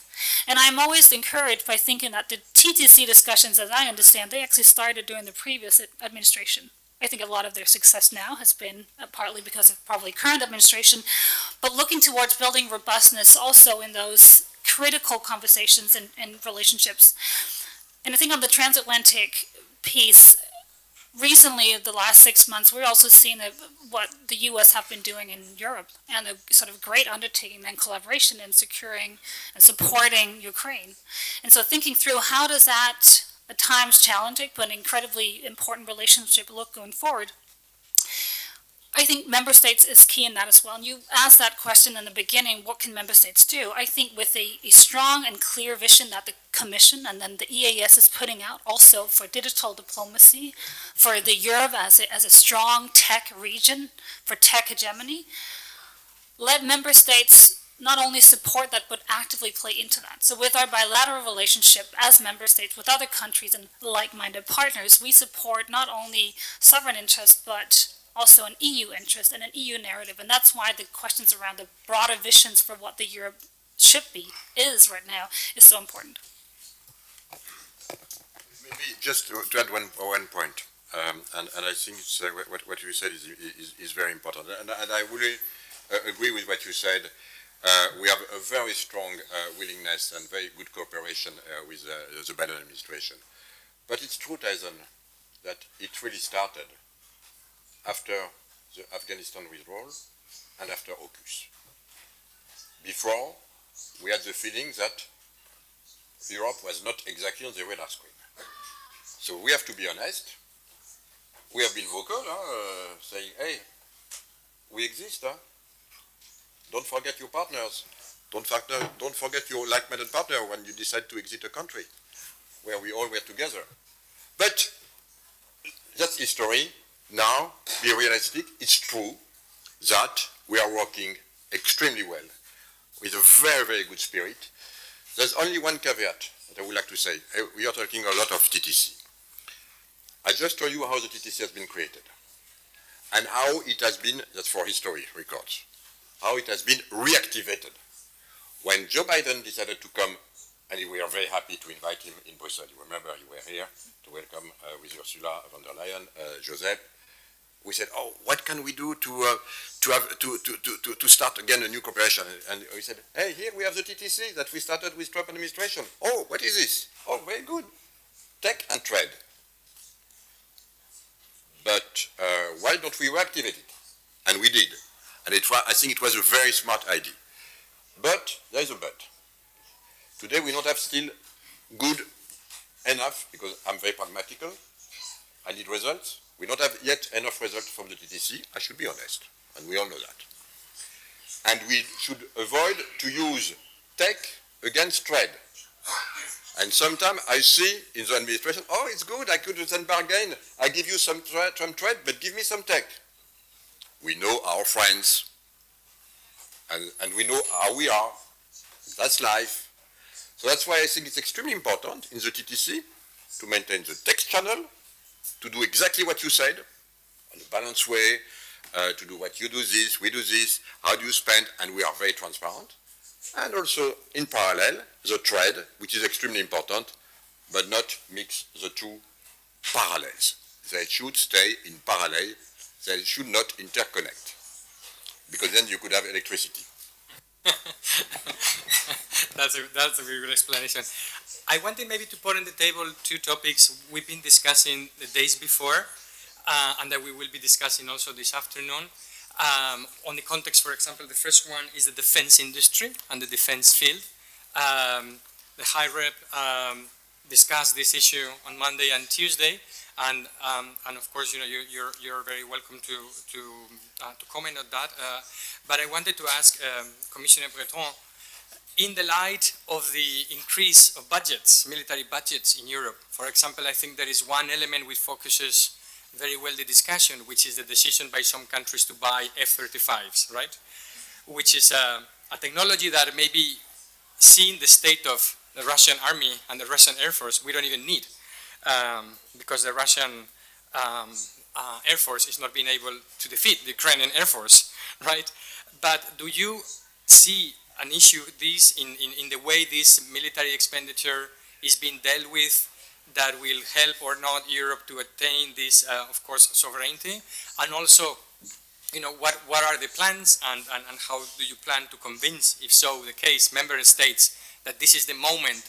Because as Airbus Chief Executive Officer has reminded us, when you buy an F-35, the combat system of the plane is in the US cloud, right? So all your plans and all your capabilities are automatically transferred to a private company, but also therefore to the US. This is one topic I wanted to raise, but also, and then maybe we still have time, because I think Anne-Marie can stay for a while also, on the issue on green tech, because we made the same mistakes on green tech at the beginning by allowing China to produce the solar panels, the wind generators.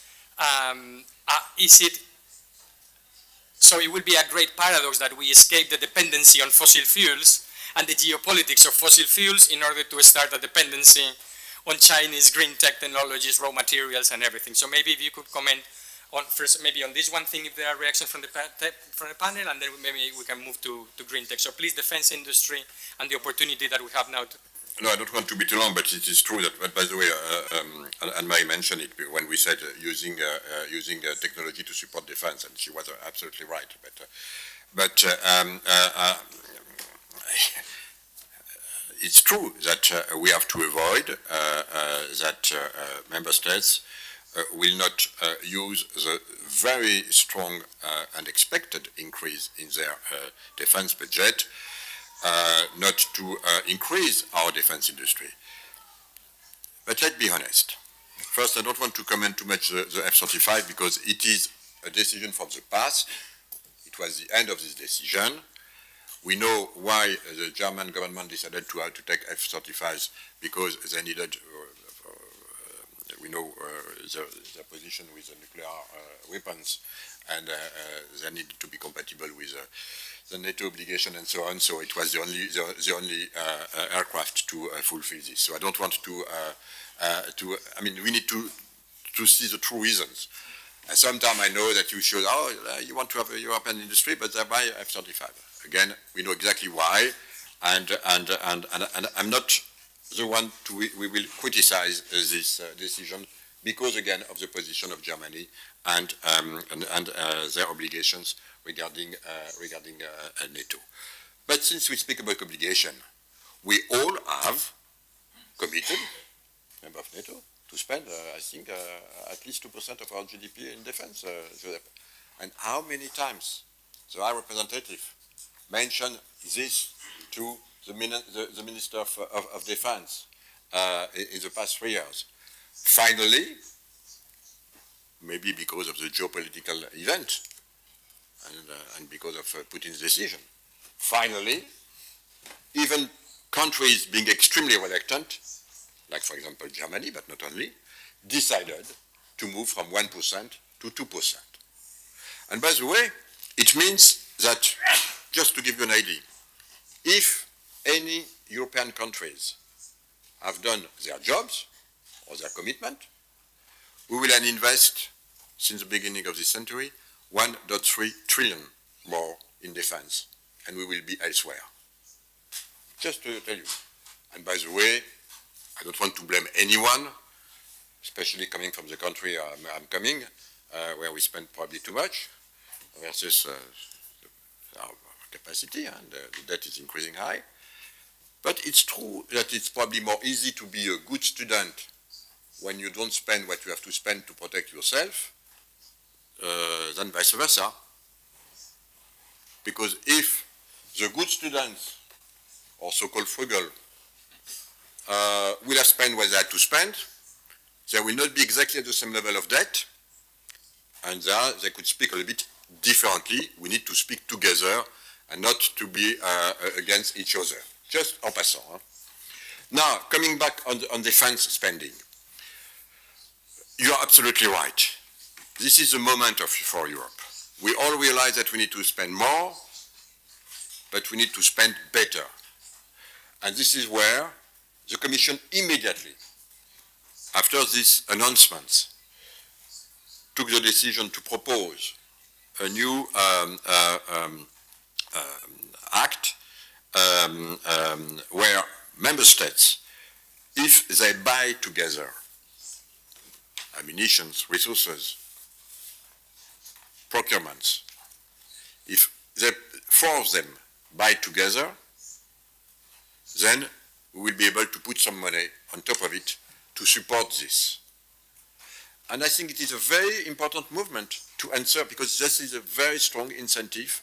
We need to recreate the willingness to work together for the general interest of Europe, and of course for the general interest of our defense industry, because we need to increase and enhance the defense industry. And also, because we will have now this new increase in defense budget, this will give visibility, of course, for the defense industry. Defense industry needs to invest in its capacity. They need to have visibility. So we need to have commitment upfront to be able to increase, of course, on the mid-term, long-term, our capacity to increase the defense industry of all European countries.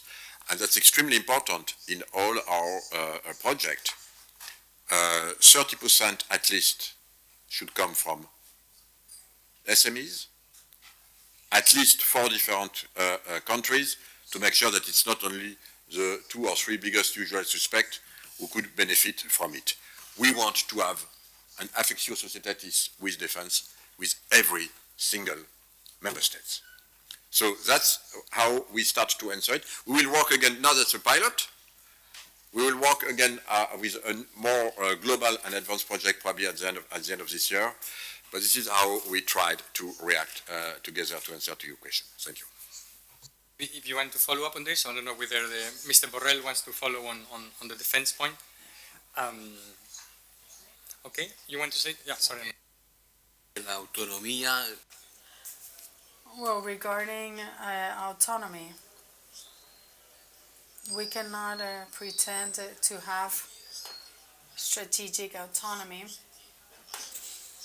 if there's no industrial basis for it. It's something self-evident. And Europe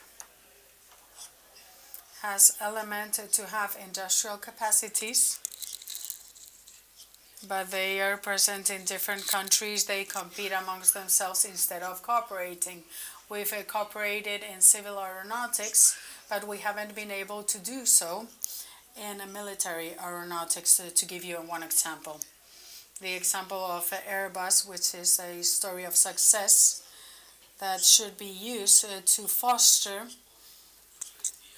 and that's why I said that Thierry not only has narrative, he has power and money. He has a fund with which he can incentivize industrial behaviors.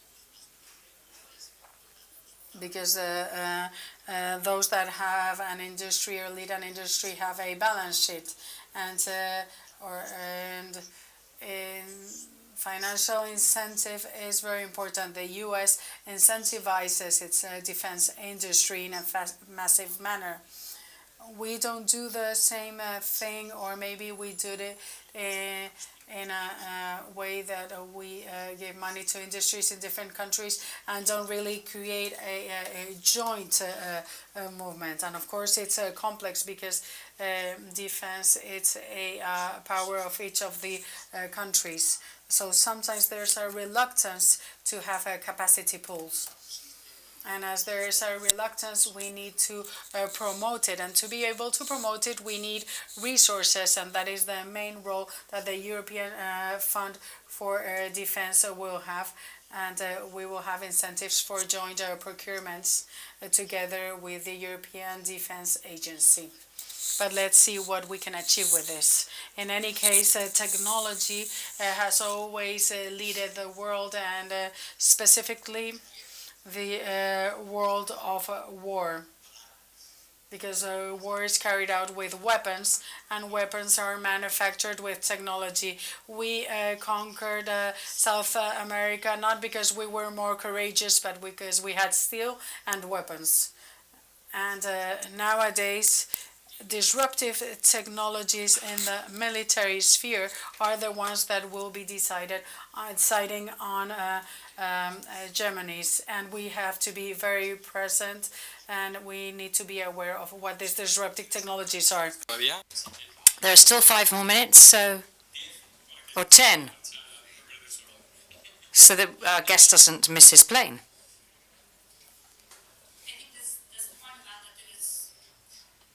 Looking at our defense in the future, we should not replicate the defense of the past, because war is going to look differently.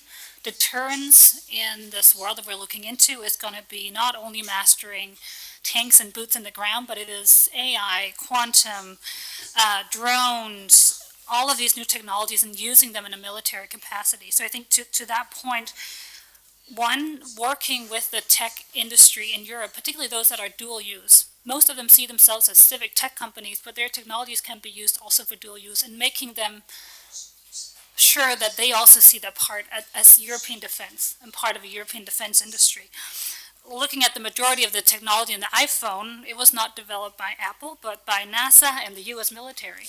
And if we are to look at sort of EU technology hegemony, it's also working with those actors that don't see themselves as a sort of the traditional defense industry. And then just, I think, one point on green, sort of defense industry and green technology, I think we need to think them together as part of one. Independency and energy, green transition and national security is the same imperative. And right now, in a few days, the Danish Prime Minister will meet with Commissioner President von der Leyen in the Baltic Sea region on the small Danish island of Bornholm for a meeting on how to secure energy independence in the Baltic region while at the same time accelerating the green transition.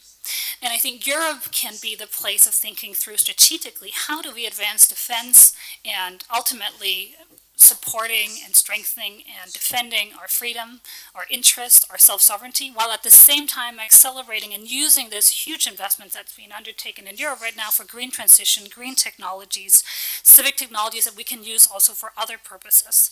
So I think this is, again, a von Neumann moment where we define the game that's being played, where we define the rules of that games. And as Europeans, not only sort of fall into what is right now very high cost on the military spending, but making sure that we also develop technologies of the future. Yeah, Tyson, we mentioned, we mentioned yesterday how strategic AI is in the United States to the point to which the Mayor report done by the National Security Council is co-authored by William Perry, a former Secretary of Defense, but also Eric Schmidt from Google. That's the military-industrial complex at its best, in a sense, or a proof of you know, how close you are, or what is your vision.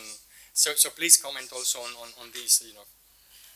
Yeah, I was having a conversation with a European economist this week, actually, and he said, well, we were talking about development of strategic technology in the United States and industrial policy. And he said, well, the U.S. doesn't have an industrial policy. I said, yes, it does. It has the Defense Department. You know, we were talking this morning about the dysfunctionality of Congress and how it's hard to pass bills, but the only thing that always passes is the National Defense Authorization Act, which is the budget for the Pentagon. Always. And if you look at the approach of the National Security Commission on AI, which released a very arresting report saying that the United States is losing ground to China on intellectual property and artificial intelligence, on human capital. It needs to reform its education system, its immigration system, the way it funds universities, the tech transfer between universities and commercial companies, and between civil and military companies in the Pentagon. Very, very comprehensive interdisciplinary report. It really focused minds, but it had the language of power and the framework of systemic competition between the United States and China. What Europe did, and it had a similar process, but it was refracted through Europe's experience, which is it had something called the High-Level Expert Group on AI. And what that did was another expert group to look at AI and how Europe should shape its AI environment, and it was focused primarily on ethics and rules. So in the United States, you have systemic competition, power. In Europe, you have rules. And the question is, can both sides balance each other a little more? Would it be useful for Europe, for example, to have a European Security Commission on AI to frame the development of dual-use technologies in this more strategic context with the defense industry at the table as well? And I live in Germany right now. I can tell you it's a struggle. Even if you look at the R&D landscape in Germany, many universities and institutions have something called civil clauses, which create a barrier between the development of civil technology and its use in military applications. And that is an artificial barrier when we're talking about general purpose technologies that can be used in both. So policy has to reflect the nature of technology itself, and to do that it needs to get more broad, and I think Europe has an opportunity here to put the language of power, the relationship with other states in its discourse a little more, beyond ethics and rules. Commissioner, maybe a concluding word also if you want, so we can say bye and thanks to everyone for joining. No, but thank you very much for this this invitation. As you see, this is never-ending discussions because, of course, technology, as we all said, is supporting all the transitions that we have to support. Because maybe it will be my conclusion, José. We will be soon on this planet 8 billion inhabitants, and then maybe 9. This never happened in our human history, never. And of course, this creates huge challenges. This means that we have to change probably all our habits. Of course, we see this with the climate change. We feel it with migrations. We know it with geopolitical tensions. We understand it when we say, by the way, I said that we were the first democracy in the world, but we represent less than 5% of the population. So please, let's be modest. And less than 3% for the US. So, I mean, this is the reality of our world. So it means also that I don't speak about water. I don't speak about knowledge. I don't speak about education. I don't speak about... Of course, we need to get used to have more pandemics, unfortunately, because we are moving, and we are 8 billion inhabitants. This is when we touch each other that we can, again, spread the virus, or any new virus. And this is why we need, in this very moment, not only to think, of course, of ourselves, but to rethink all the relations between us. And here again, I think that in Europe, we are extremely lucky and fortunate because we have a project. We know what we want to achieve. It's difficult, like any ambition, but we have the vision, based on rule of law, based on shared values. We are not here to say we want to impose our values outside of the world. We just have the small ambition to do it for our people and to take care of the rest if they ask us to do it like they did during the vaccine. So here again, technology will play an extremely important role. We know that. Change everything. By the way, some say that in China they use technology to increase the autocratic system and surveillance. Some say that in the US they're not strong enough and they leave the decision in the hands of few platforms. And in Europe, we just try, because of our history, because of what we are, to adapt this new world based on our rules, on what we are. So again, we don't say that we are right, we just say that we try to adapt ourselves and to play our role as human beings. Thank you.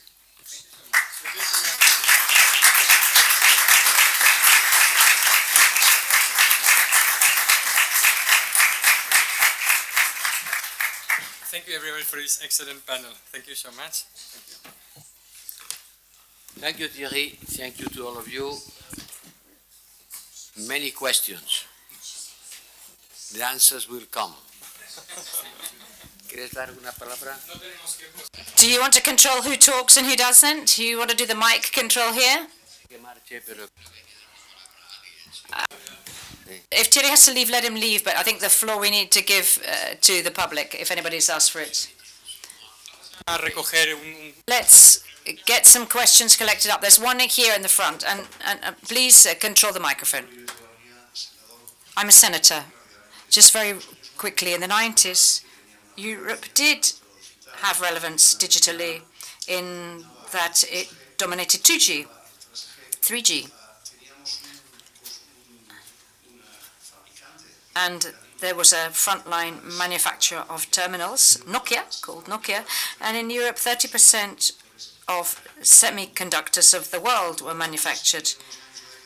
I don't know if that was followed by a series of years of decline, but I just remember in the 2000, there was an extraordinary European Council meeting when the Lisbon strategy was set up, which said that by 2010, in European territory, we would be the most competitive territory in the world and the territory which would store the greatest amount of knowledge in the world. And then happened what happened. So in Europe, what we have now is that less than 10% of semiconductors are produced. Maybe there's the will to reach 20%. We import all our handsets, our telephone handsets. We don't have any manufacturers of handsets. We've been left behind in 4G, and we're fully dependent when we talk about 5G. Now, I hardly need to mention the hyper-dependence on digital platforms. Of the 20 companies, the 20 largest companies around the world digitally, there's not one single European one. I don't know if we can say that Europe is living through a sort of digital colonialism, but I'd like to applaud and share all the optimism and the activities being developed by the European Commission in the digital world. But with the permission of the High Representative and paraphrasing the title of this course, I wanted to ask whether now we are witnessing the birth of a geotechnological Europe. And I mean geotechnology as a combination of power, knowledge, and geography. Thank you. Something to say? Maybe you come to say. No, just do. Yo quería solamente. I just wanted to ask a question, a very quick question, which is, do you think it would be a good idea for European states to lose or to cede some sovereignty and hand it over to the European Union? There's another question, I think, if we could just take that from the gentleman in front of you. And it's a similar question to the previous people. We are seeing a conflict between cooperation and competition. In research, we're pretty good. In the Airbus industry, we've also got technology in the aerospace industry. What we don't achieve is others. I remember recently there was a wish to create common high-speed trains, and that was forbidden because the competition commissioner forbade that. We in the technology need to show our ability in engineering and our ability to set up a pan-Europe technology, high speed to connect our capital cities, and this would actually be able to replace more than 40% of European internal flights. Why isn't this happening? This is the conflict between engineers and economists that's being badly handled. Please, maybe you could reply, because you're both things, an economist and an engineer.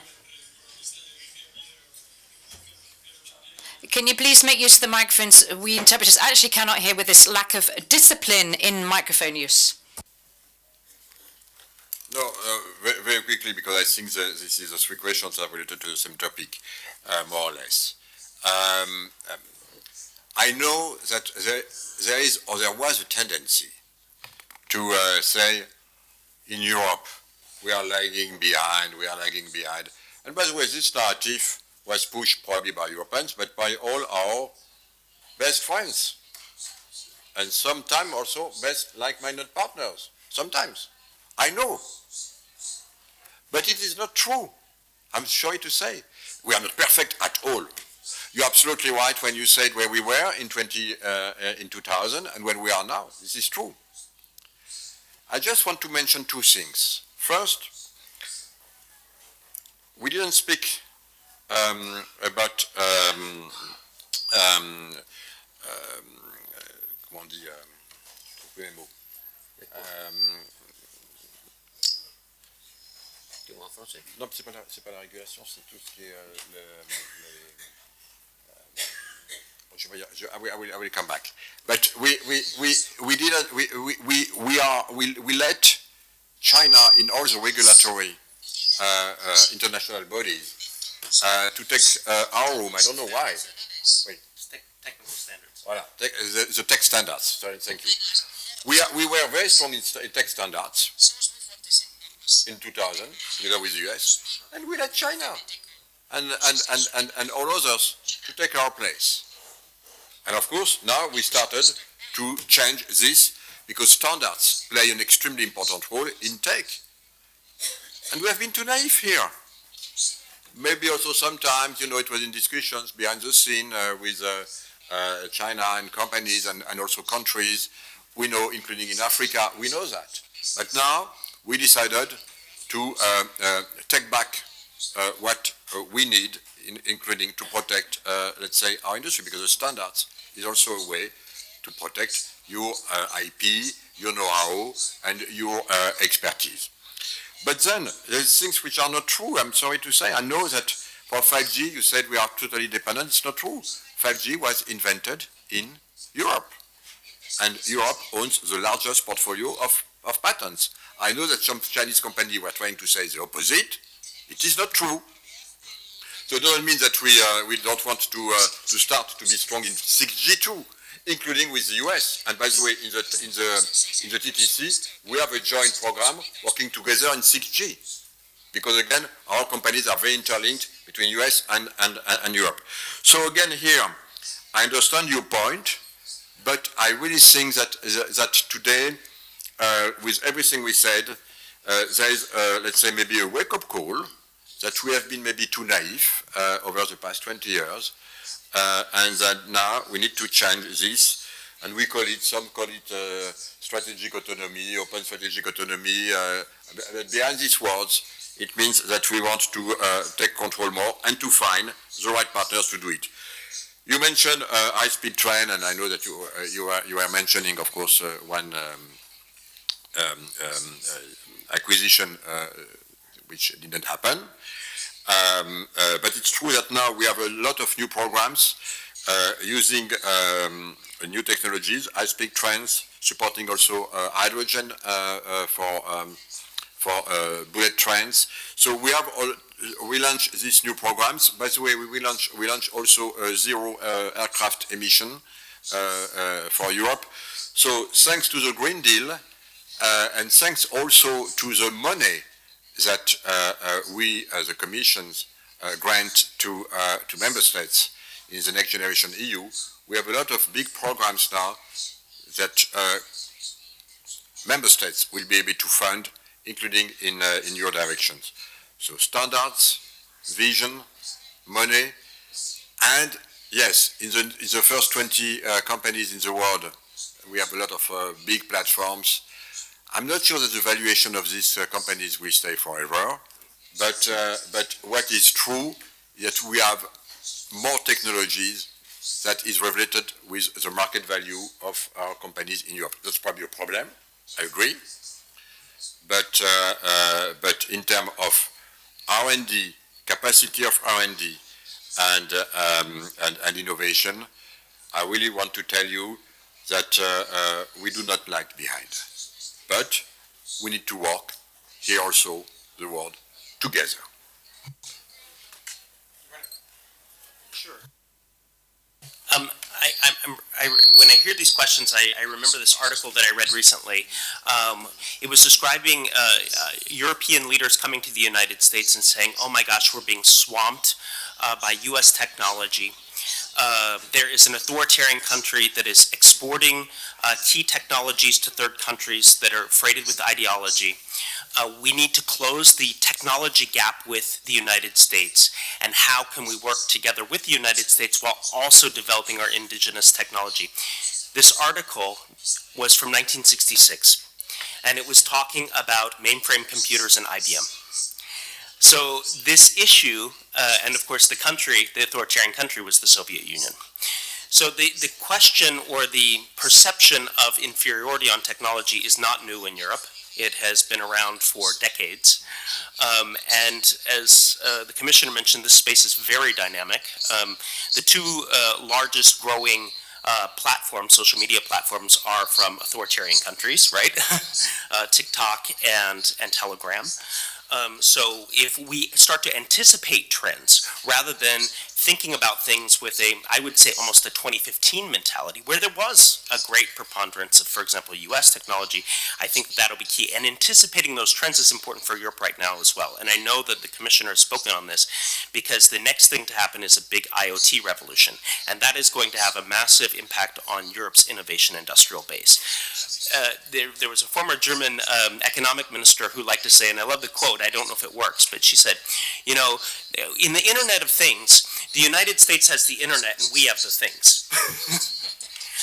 Nice, but that means that Europe has to merge systems-based data processing technology into its manufacturing prowess, and that is going to be really determinant about Europe's future prosperity, because as you mentioned, there was a major disruption in mobile telephone market.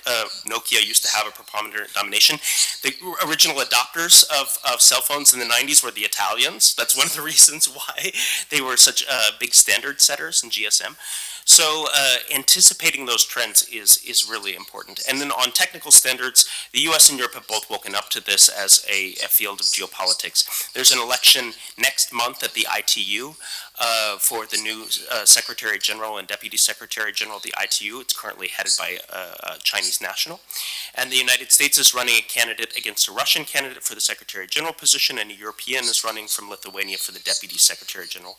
And both sides are supporting the other side. So this is a real-time example of an attempt for the US and Europe to regain some of the field in technical standard setting bodies.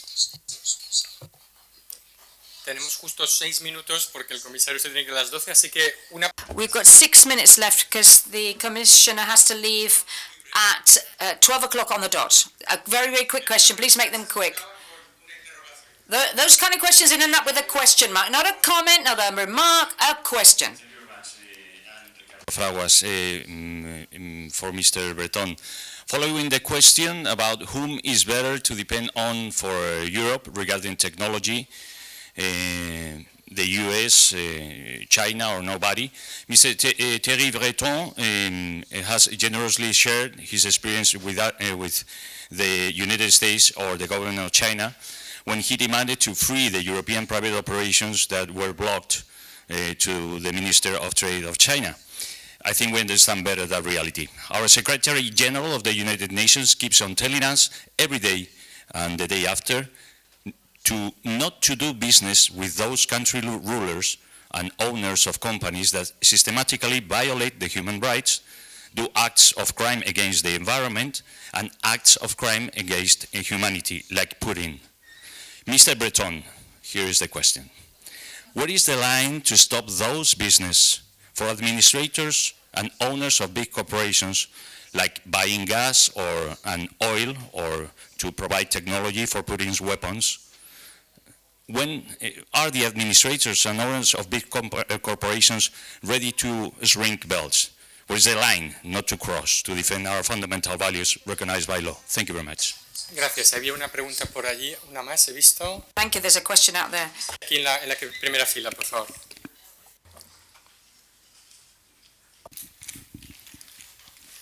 También con interrogación al final. No, my question is for Tyson.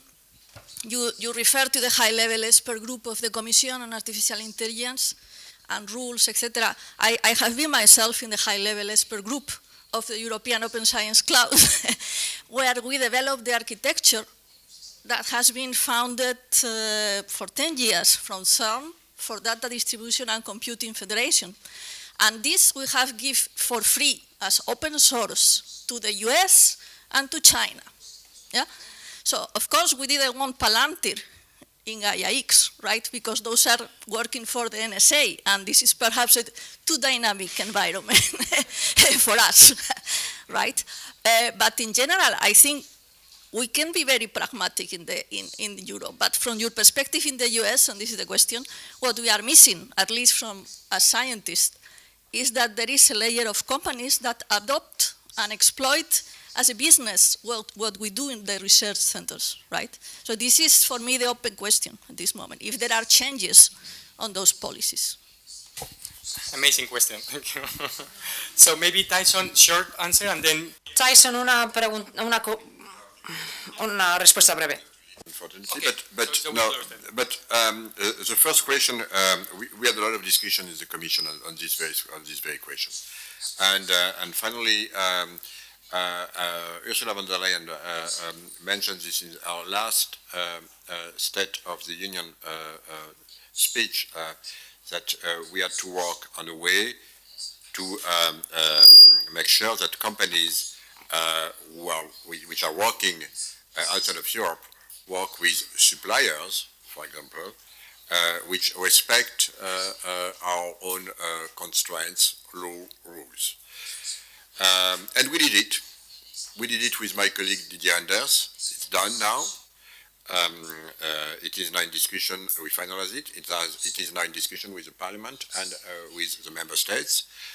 But in a nutshell, it means that everything that is important for us in terms of respect of rule of law, child working forces, and social conditions, everything should be taken into account with any suppliers of European companies and with any suppliers of the suppliers of the suppliers. In other words, all along the chain. So it's done now. I hope it will be passed by the European Parliament and by the Member States, but I'm confident, and you're right, it will change. We will continue, because we need also to continue to work on a global basis, but it's a new way to consider globalization. That's what I said at the beginning of this discussion. So that's, I think, pretty clear answer to your fair concern. Thank you. okay, so I think it's midday and you have to leave. Maybe we can follow up that question. I invite you to a coffee, because I also want to have the answer for that question. Let's have a big applause to Commissioner Breton, and to the rest of the panelists for being here and for this fantastic session. Gracias.